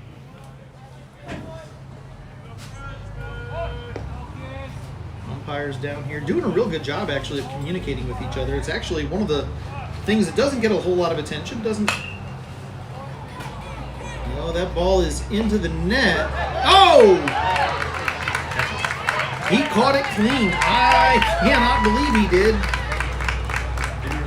Coach BJ's asking if it caught the net. Umpire says it was clean. Bravo. You called it! You called it! Oh, that's not going to make any friends on the left side of the baseball field. I'll tell First you. call was an out. Let's, Then a word with Coach BJ. Let's see if we can listen in on this a little bit. Smart enough to turn it back. What are you talking about, Blue? I thought you said it was out. He said he pushed in on the net. Yeah, you can't push them like that.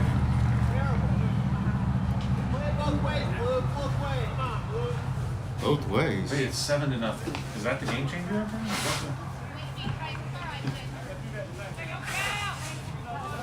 So the call is reversed. The ruling is that the net was pushed in for the catch to be made. I got 2 strikes already. I put foul ball twice. I thought, yeah, that had to be his first one. And now a drag bunt straight out of the softball playbook. And Kevin Fagan is out at first, but he moves both runners, and there's one away here at the bottom of the 5th.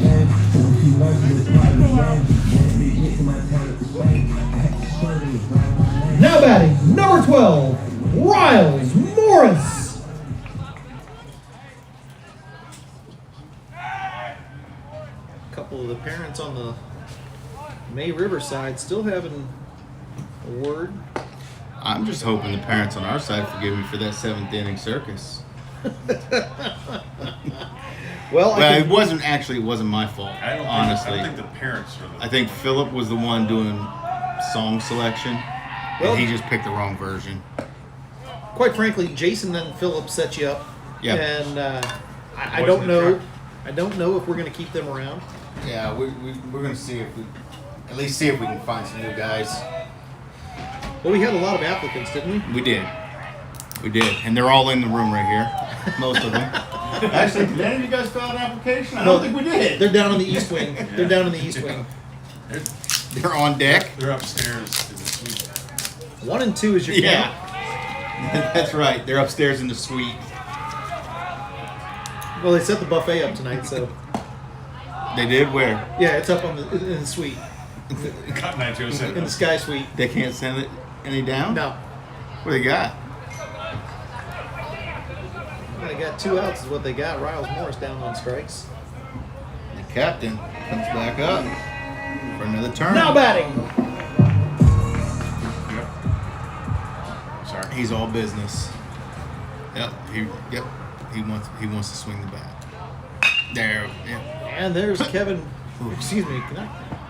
Kevin, that's pairing catching. That ought to make the other coach happy. And a ground out Get to out second. of that. How many runners did we strand there? 2? We left 2 on the bases. Yeah. Let's go back to Jimmy. Should we listen to your Yes. song, or should we go? More circus music. No. I just wonder if the boys are getting mad. What do you think? Those of you who have tuned in for baseball, that was pairing catching at the plate with a ground out to second. It was a 4-3 put out, stranding 2 in the bottom of the 5th inning. No runs scored, but Lucy Beckham stays on top, 7-0 as we go to the 6th. Good pitcher. New pitcher for Lucy Beckham is going to be number 20, Ford Thompson. Did he do my new song? Not yet. Oh, that's his song. Now pitching for Lucy Beckham, number 20, Ford Thompson. See, the coach is coming out, wants to speak with the umpire again. Okay.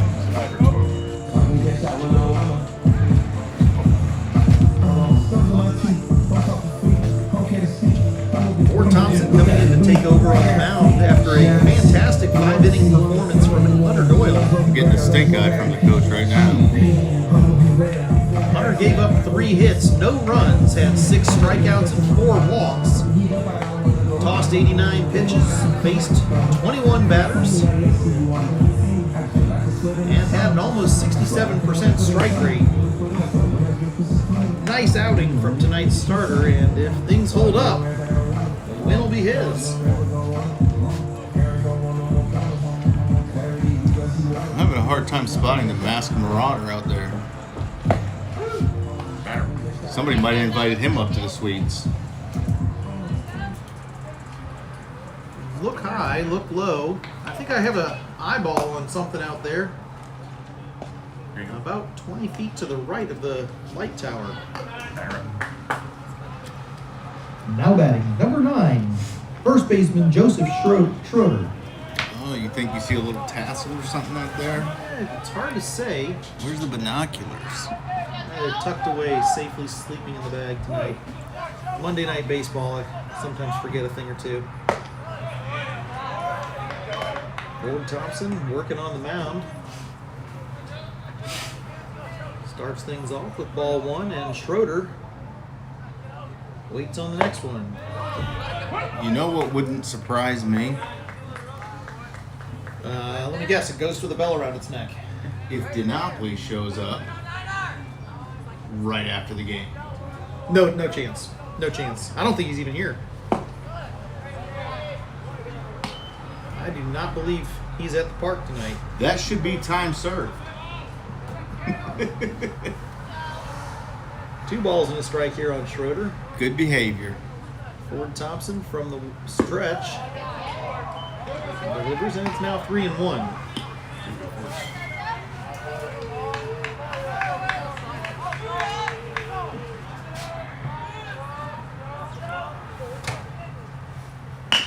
And this is a ground ball. Perrin catching over at short. Nicely done. Athletic play, but that ball just gets past Riles Morris's glove. Is that on right? I believe that error is going to be on the first baseman. That was a nicely thrown ball. A very athletic play from Perrin Ketchen going over behind second base, and a rocket fired toward first, just getting past Riles and the outstretched arm. So a runner on first here as Schroeder reaches on the error. And now it's Fergus Varley. Now batting, number 15, Fergus Varley.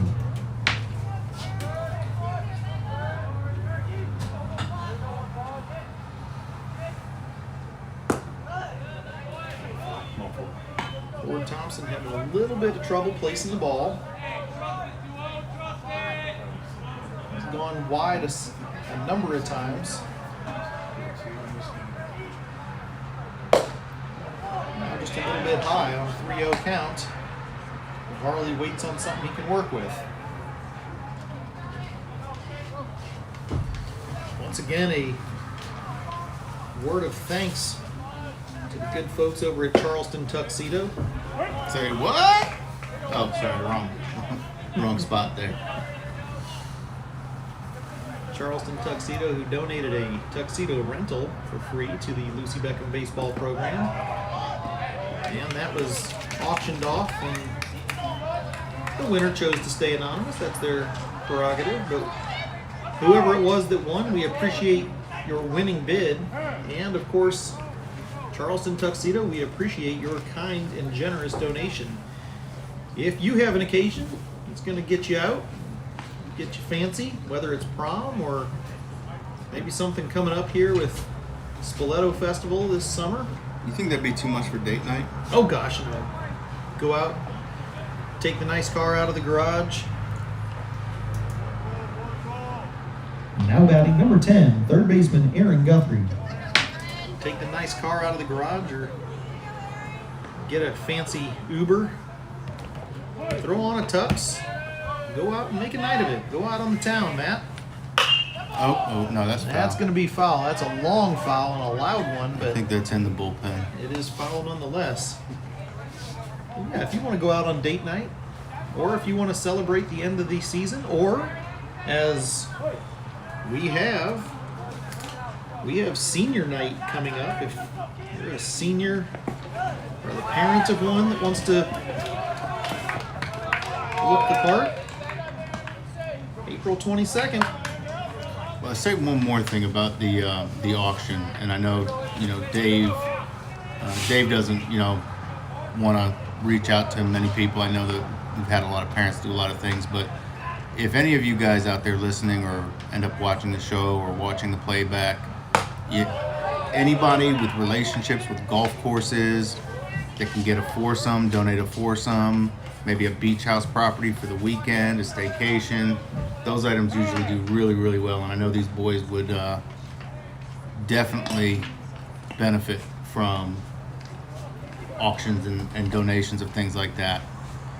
You can do like Charleston Tuxedo did and donate for the cause. And in thanks, we're going to tell you if you need anything from Charleston Tuxedo, all your formal needs can be met by them. Consider Charleston Tuxedo. Tailored confidence, formal wear for any occasion. That's Charleston Tuxedo, 426 West Coleman Boulevard, right here in the town of Mount Pleasant. Or go check them out online at charlestontuxedo.com. And a little mound visit there from pitching coach Kyle Stats. Gets Ford Thompson slowed down just a little bit, put a little confidence back in the young man. As he's on a 2-1 count with runners at second and third, nobody out here in the top of the sixth inning. And it's a 3-1 count now. You know what that means in the top of the sixth, Jim? Matt, I'm looking out in right field, in left field, but I keep coming back to center field, Matt. And that's where that ball is going to fly. That one's going to be a base hit, and it's going to score two. The Sharks have two on the board. It's 7-2 here in Mount Pleasant. And that'll take care of the shutout for tonight. Now it's for the win. Yeah, I'm sure Coach Stats walked out there and told him we just need strikes. Just throw the ball, throw the pitch, let him hit the Now ball. batting number 11, shortstop Jordan Reed. Don't need anything fancy. Don't try to strike guys out. It's just like at the plate. You can try to do too much at the plate, but you can also try to do too much on the mound. I don't know if we've seen that quite yet from Ford, but things were kind of edging that direction. And I think that's what that mound visit was all about, was let's just take it one batter at a time. You got 7 guys behind you ready to make the out with you. Take it easy. And this could be a double play ball. Right into the... And it's not going to get the second half. Tommy Byrne had that ball in the glove, and he ended up having to barehand it over to Perrin. They get the lead runner, and that's all they'll get. There's one away here with one on, and number 17 coming to the plate. Who is number 17? We haven't seen him yet tonight, so let's go take a look at it. Number 17 is Max Van Esselstyn.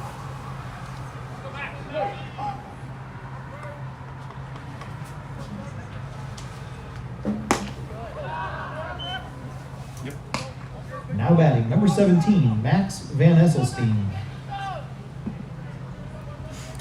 Jim, I think we need to get you a little buzzer that just pages us and vibrates. I just want that button right here. I can pop the microphone on and off. Yeah, I know where to get one. You got a guy? I know where to get one. You got a button guy. I got a guy with a button. That's all you need sometimes. Max Van Esselstine here at the plate. First time we've seen him this evening. We've got Jordan Reed over on first after the fielder's choice. 7-2 is your score here. Lucy Beckham up by 5. And 2-1 is your count. Ford Thompson on the mound. Why does that bat look wooden?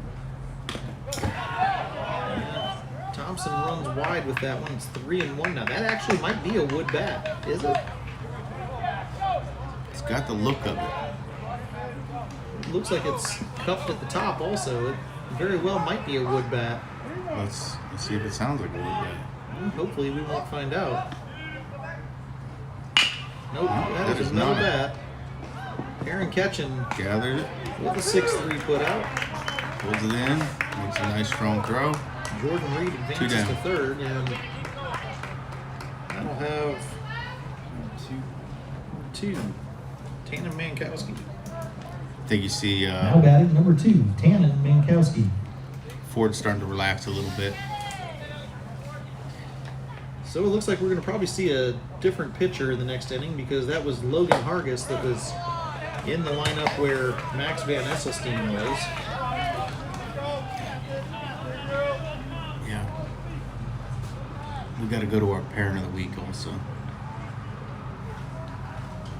I'm not sure if we have a parent of the week selected quite yet. We need to work on that for Wednesday. I think that might be a Wednesday or a Friday thing. Yeah. 0-2 count now on number 9 batter as Mankowski fouls one back into the umpire. That little love tap off of the face mask there. Mitchell Dickerson, your home plate umpire, takes the mask off and says he's all right. Ford Thompson trying to work through this inning. He's allowed 2, but so far that's not enough to threaten. Now he's getting the sign from Hank Epley. They can't agree on it, and time is called at the plate. Jim, I know you don't know what these are. That's an orange ball and a green ball. Well, but you don't know what the magic word is. Lacrosse That and gets tennis? you one of these. I didn't know I needed one, Matt. We'll Hang find on out. here. Let's see about this 1-2 count. We're gonna get it. Here's Ford Thompson. This one's on the ground. Perrin Ketchen Captain's should be gonna able have to to wrap come up. this He's one up. flying. He's flying. He got it. They got him. Mankowski on the run, but Perrin Ketchen with the gun. 7-2 is your score as we go to the bottom of the 6th inning. It's just about time for Tree Talk as we are leading with the Bengals.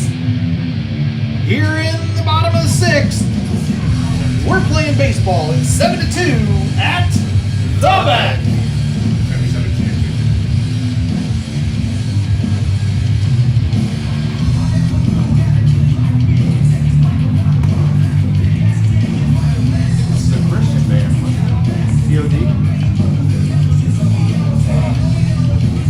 Maybe not Christian. Maybe you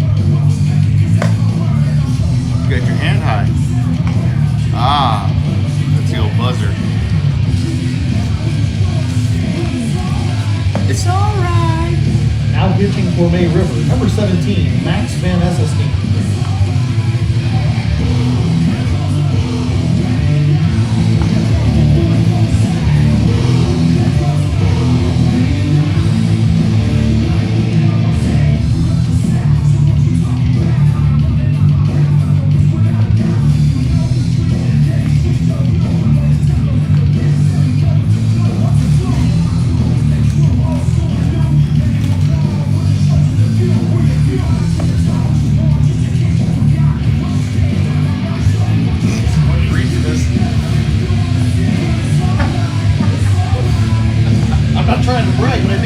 saltines money.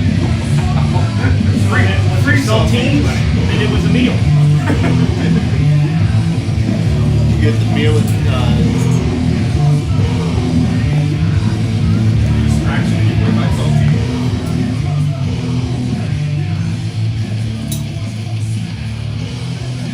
South of Mount Pleasant, that's right. South Mount Pleasant, right here. South Mount Pleasant it is, and coming to the plate to represent them is going to be Mr. Hank Epley.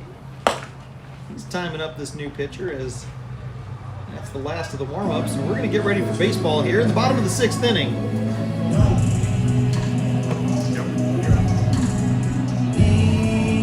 Now batting, number 9, Hank Epley. And if we're going to go to the bottom of the 6th inning, it means we're also going to go talk to Matt DiNapoli, Oh, tree talk. amateur arborist, as we have tree talk. Yeah. Matt, tell me a little bit about what you're thinking with that oak tree tonight. What kind of thoughts is it bringing to mind? What kind of peace and goose fraba feelings are we looking at? Well, I'm feeling strength. You know, he stands out there all by himself. Strong like an oak. Strong like an oak. You look around, it's a couple of bare, I don't know if there's pine trees and whatnot, but yeah, the tree represents the strength of this program, Jim. We're going to strength of the program tonight. I keep kicking this darn. Anchored by that beautiful, beautiful oak right out in dead center field. Why they didn't move it, I don't know.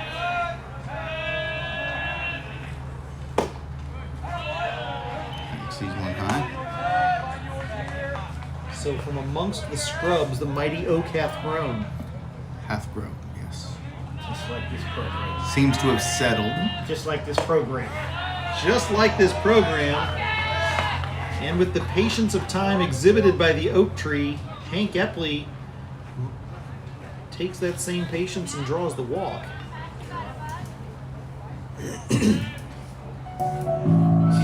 Now batting, number 6, Kingston Kolb. Kingston Kolb, who could not be any better with the bat right now. Seeing everything, hitting most of it. Kingston, if you're listening to Jim Byrne right now, don't listen to a word he says. You can always be better. Kingston looking to bounce one off the big oak tree in center field. Holy cow, swinging for the fences there, young man. Kingston, I say that with nothing but love. We don't ever want you to take your foot off the gas. Just keep going. 1-1's the count. Speaking of the Colts, I've seen Chris poke his head in, but he is somewhere down here grabbing photographs again. Here's a throw down to second. That throw is high, and Hank Epley slides head first into second safely. A little bit of contact there at the plate, but I think it was on the follow through by the catcher, not your typical interference. The batter falls over across the plate.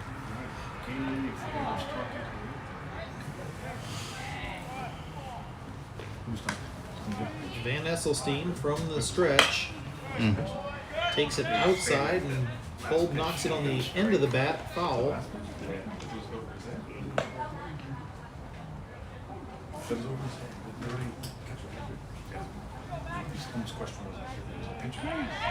Two and 2's the count now. Bottom of the 6th inning, no outs. Runner on second, that's Hank Epley after the walk.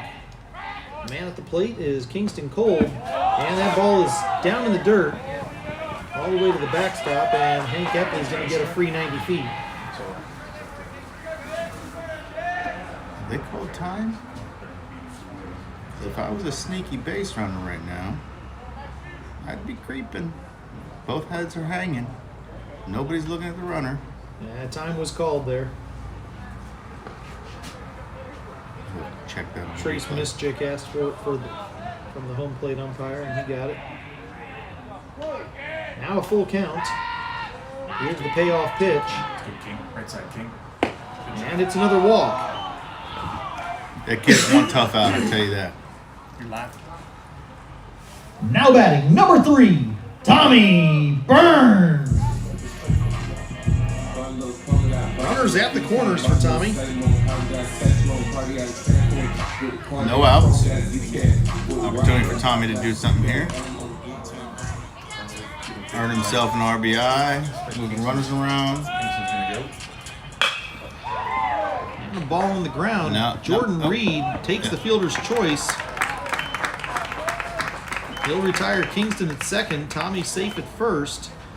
And most importantly, Hank Epley across the plate. It's an RBI. And it's 8-2 here at the back. Now batting.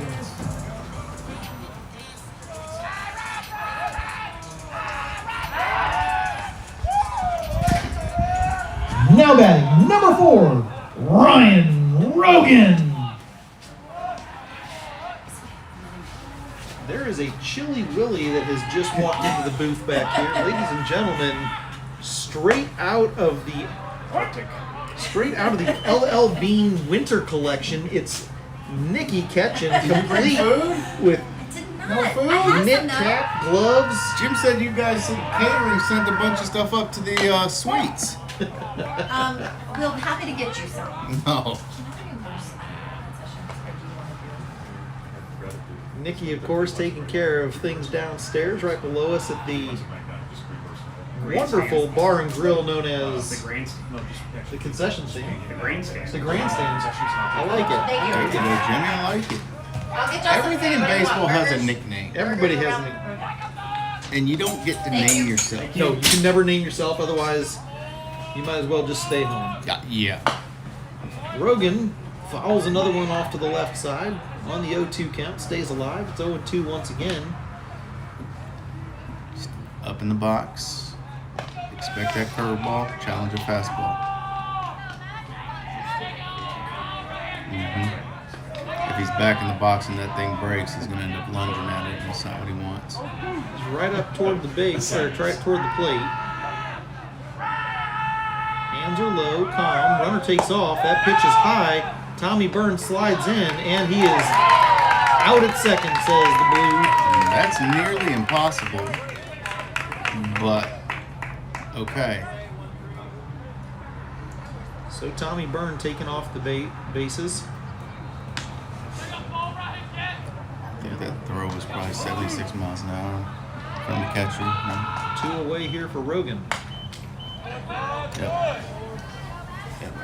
Rogan fouls another one off into the backstop this time, and Holman Blake picks it up. Not overpowering. Van Esselstyn retires Rogan on strikes. So the Bengals go down with a fielder's choice at second, a caught stealing pickoff by the catcher, and now a strikeout. However, that single from Tommy Byrne plates one. It's 8-2 here as we go to the 7th inning. I think we got Michael Mapes coming in.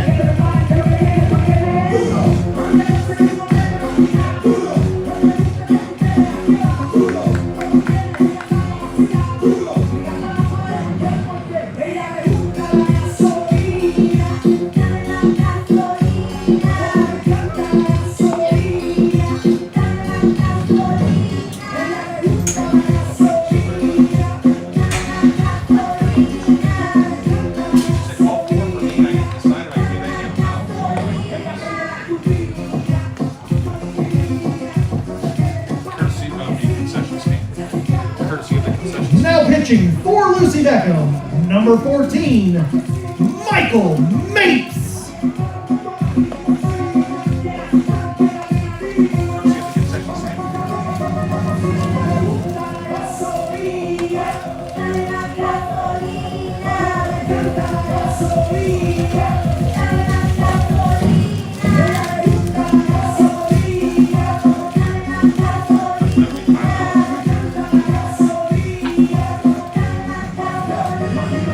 Dave Schrock into the money man, asking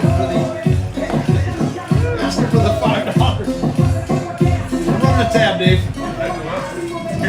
It's not good here. Credit's not good here. You want to drop buy here, pay here. It's JD Byrider. You want to get credit at the ballpark, not so much.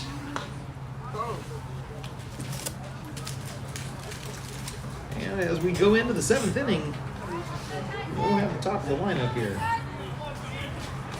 Now batting, number 5, Tyson Brazington. Umpire's calling the other umpire in. I wonder what their conversation's about. It's a strange one. Yeah, good guys are up by 6. Is that right? I'm gonna punch 3 out real quick and we're out of here. See you at Ruby Tuesdays. Where do you go as an umpire in Mount Pleasant after game time? What would you say? Monday night, not a lot of options. Maybe head over to Burton's Grill, get a steak over there. Here, some of the best food is at the stand down below us. Plug? Shameless plug. He's got to come up firing. Nope, not a chance. A little infield tap. It's just past Mapes. Aaron Ketchum worked on it, and that guy does have some wheels. Nice little infield base hit.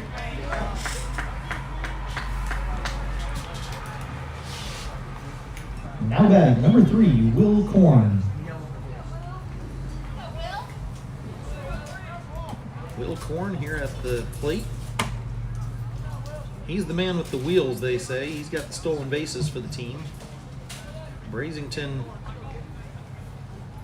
according to Max Preps, has the most powerful bat on the squad. That's what Max Prep says? That's what Max Preps says. What's his batting average? What's he doing? He's in the 400s, I believe Brazington is right now. I don't have it right in front of me, but we'll see what happens here. As this ball is going to run foul by about 5 or 6 feet down the third base line. Will Korn got a nice piece of it, just couldn't straighten it out. And Michael Mapes doesn't seem to be sweating a whole lot with that. It's 1-1. Nobody out. Runner on first. He's got a 6-run lead to work with. And all he needs is 3 outs here to secure the victory. If they do so, it will put Lucy Beckham with a winning record for the first time in program history when it comes to region play. It'll also give May River their first loss of the season in region play. They've so far handled Hilton Head and I believe Bluffton, winning all 4 of those contests. Their next region game will be against That is us on nasty. Wednesday. That is nasty. Home team Nice strikeout. strikeout there. Home team strikeout. Yep.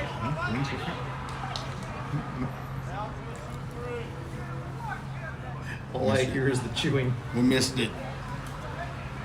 That was another home team strikeout for anybody at home.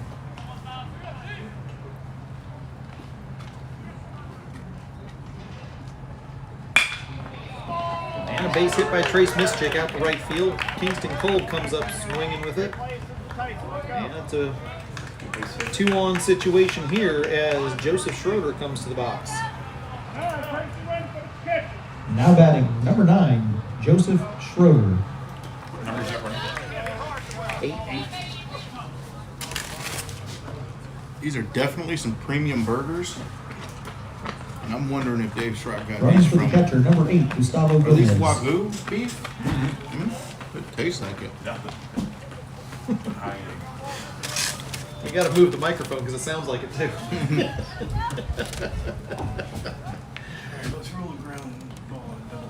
Joseph Schroeder, the first baseman, comes to the plate with 2 on and 1 out. Great place, as Jimmy Doyle says, for a double play. A grounder to either side would get the job done. And it's not going to be a double play there. That's going to be a ball in the air. That gets past Kingston Cole out to the fence. That's going to bring 1, maybe 2 in. Here's the cut. Tyson Brazington crosses the plate, and it's 8-3.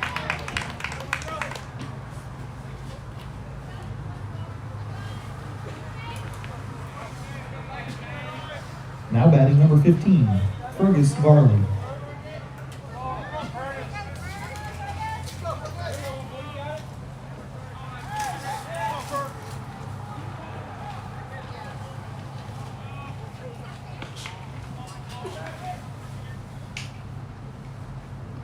Late break. Michael Mapes throws a nice 70-mile-an-hour late slider there. Mm-hmm.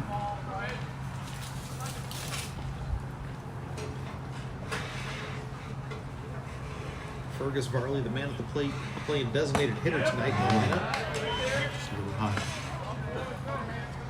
Runners at second and third. 8-3 is the score. Lucy Beckham on top. As we were saying, if they hold on, it'll be not only the first time that they have had a winning record in region play for Lucy Beckham, it'll also be the first time that they've gotten the better of the May River Sharks. Is that true? They have a four-game losing streak, 0-4 lifetime record against the Sharks. We want to try to put these guys away here. Don't want to let them hang around. What are you seeing in the bullpen? Anything up there? Not that there should be. Well, Max Kanishi is over there catching for somebody. And there's a nice strike. 3-2 is the count now on Fergus Varley. I cannot see who's pitching, but there are two Bengals on the hill over in the bullpen. I'll do my best to describe them. They're dressed in white. One of them is Charles Kelly. That's the man on our right. And a strikeout!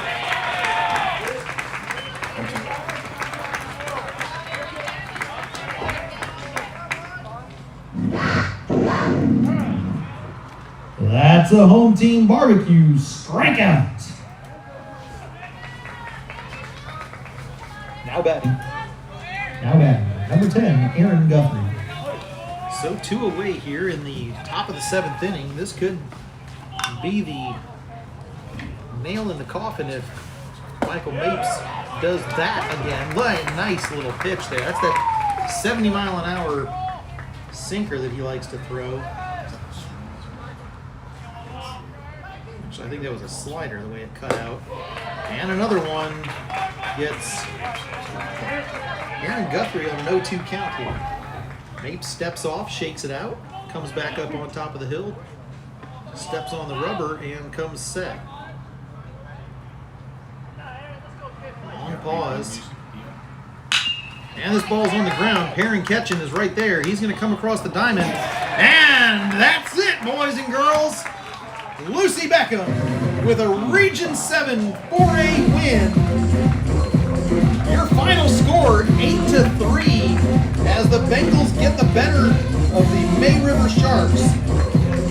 So the lifetime record is now 1-4, as the Bengals get that first ever win on top of May River. A very significant win. It takes May River's perfect score in region play and knocks it apart. It also gives the Bengals a 4-game winning streak to go in to Wednesday's road game. They'll head down to May River High School down in the Bluffton area. 6:30 game time on Wednesday. If you're going to be down that way, or if you can make arrangements to be down that way, you are going to see some quality baseball. If it's anything like what we saw tonight, it's not one to miss. Bengals fought hard. Heck of an outing by Hunter Doyle. He went 5 innings and takes the win tonight.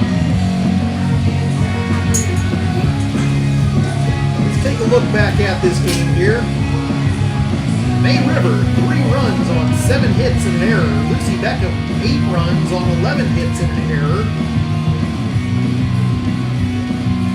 Your game leaders, Perrin Ketchen, gotta call his name. Perrin Ketchen, the first of these varsity Bengals to go yard, as he took a ball for a ride out to right field. Opened up the scoring.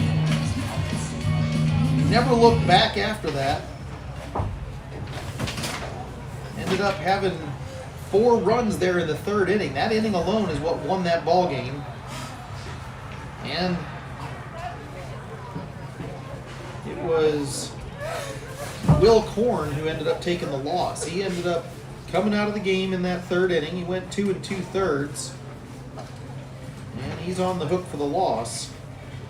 But let's talk about Hunter Doyle for a second. Fantastic work on the hill, just in the zone. Looked like he was focused the entire time.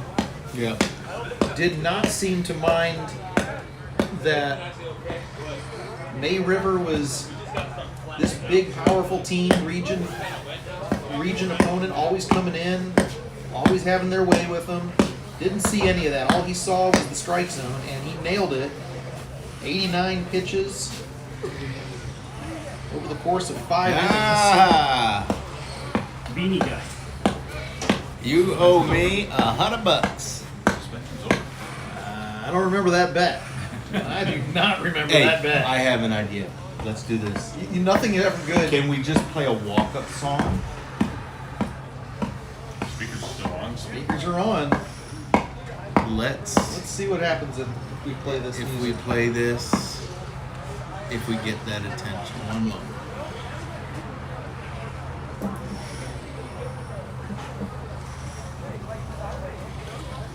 Yeah.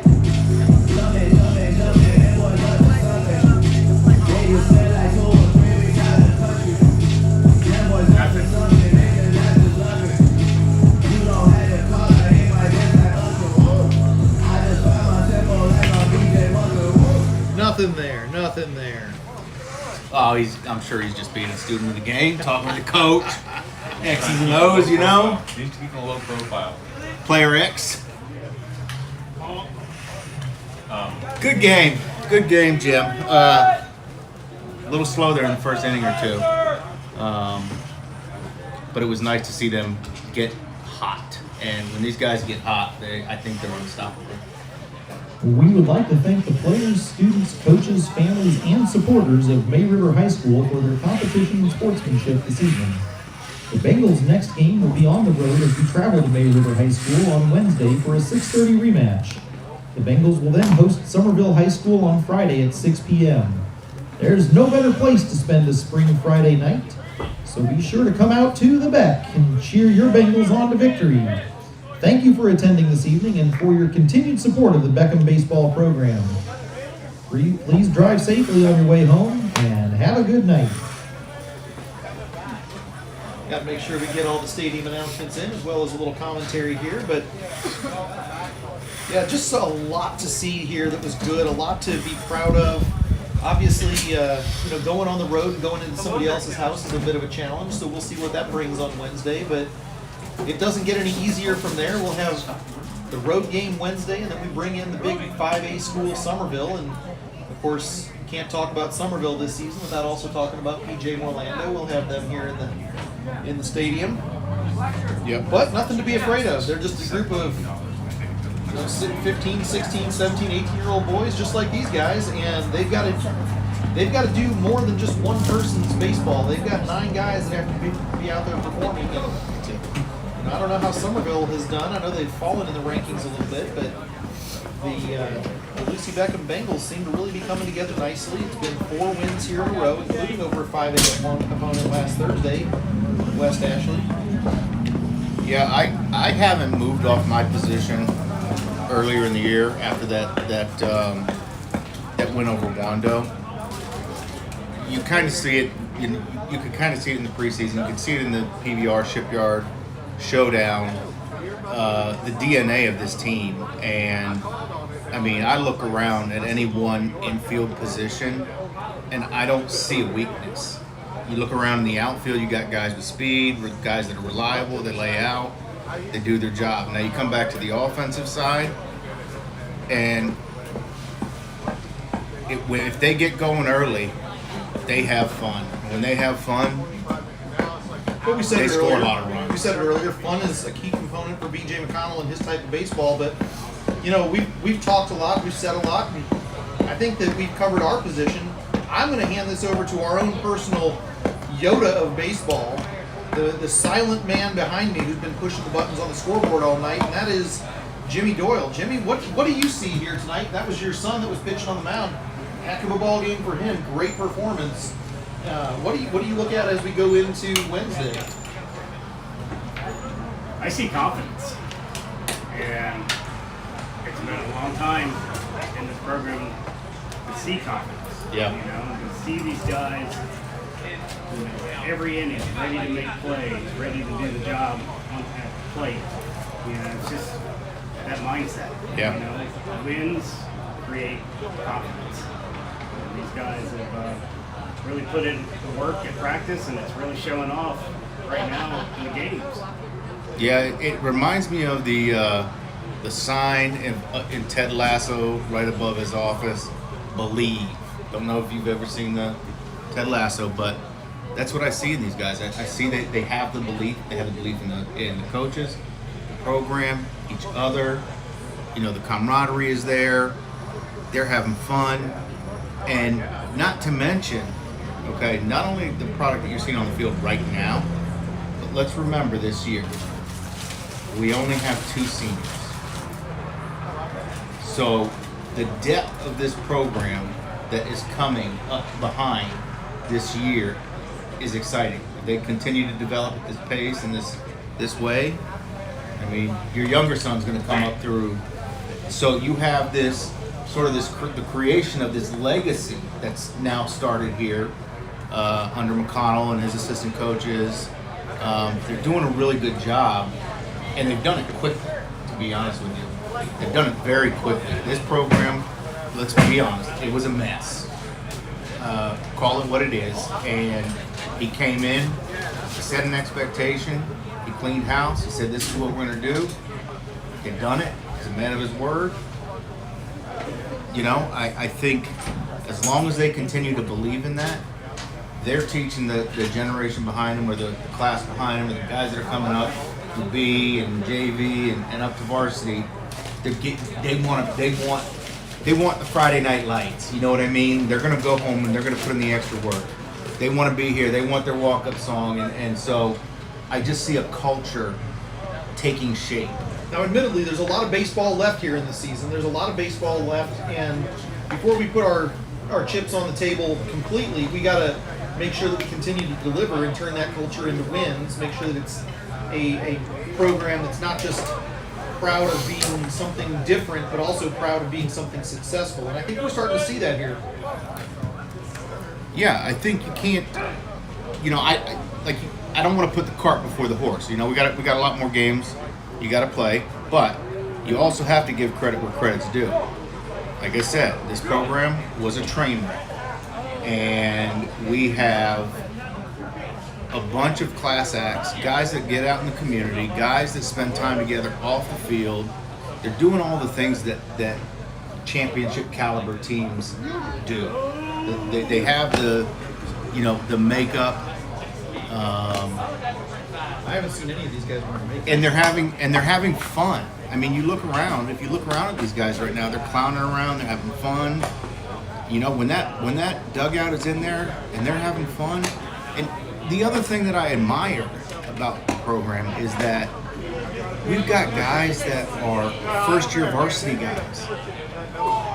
They haven't gotten a ton of playing time just yet, but they know their role on this team. They know how valuable their role on this team is, whether it's the guy putting out a tarp, raking the field, catching bullpens, throwing soft toss, taking his reps in between, whatever. These guys are happy to be out here and be a part of what I would say, for the first time, a winning team. What I like is the fact that they get to defend a home field. Yes. Yeah. You know, and take pride in that. Great We've point. been on the road at Shipyard. It's been rental property. Right. And to have a beautiful facility with everything they need to get better and defend it. And it's just been a beautiful thing to watch. It is. It is. Now we do need to, Jimmy, we need somebody to take a look at those lips that are starting to grow. You see what you saw those the last couple games? Well, that's Mount Pleasant. You're going to get lips that have Botox in them, and they're going to swell a little bit. Not for nothing, Matt, but that's kind of the culture. No, I'm not talking about those Oh, lips. okay. I don't know if it's the grass, where the grass I think meets it's the the dirt. sprinklers are like landing in that area and it's building up. Yeah. So we've just got to continue to nail drag and maybe put the cement blocks in there and dig deeper. Yeah. Get some a weighted roller or something to like wet that lip down and then So just get it hopefully, pressed down. Thursday afternoon, after the rain comes, we can get out there and Just drag. give Jim a call. He'll head right out. I'll be happy to. Listen, we're going to wrap this up. Your final score tonight is 8-3. A little look over onto the big board, and it looks like James Island took a region win over Colleton County. Only a 2-1 win tonight. Over Colleton. Thought they'd put it on them a little bit harder, but 2-1 is the score out in Colleton County, and the James Island has that victory. They stay undefeated in region play, and we have a winning record in region play for the first time in program history. We're 3-2 in region 7, and that comes with this win tonight. Hunter Doyle the winner. Lucy Beckham 8-3 over May River Sharks. We'll go down to May River on Wednesday at 6:30 p.m. Yeah, weather permitting, that's true. If you can make the road trip with us, we'd love to have you there. It's always great to have people in the stands. And if you cannot make the trip, then we will bring it to you on the YouTube channel.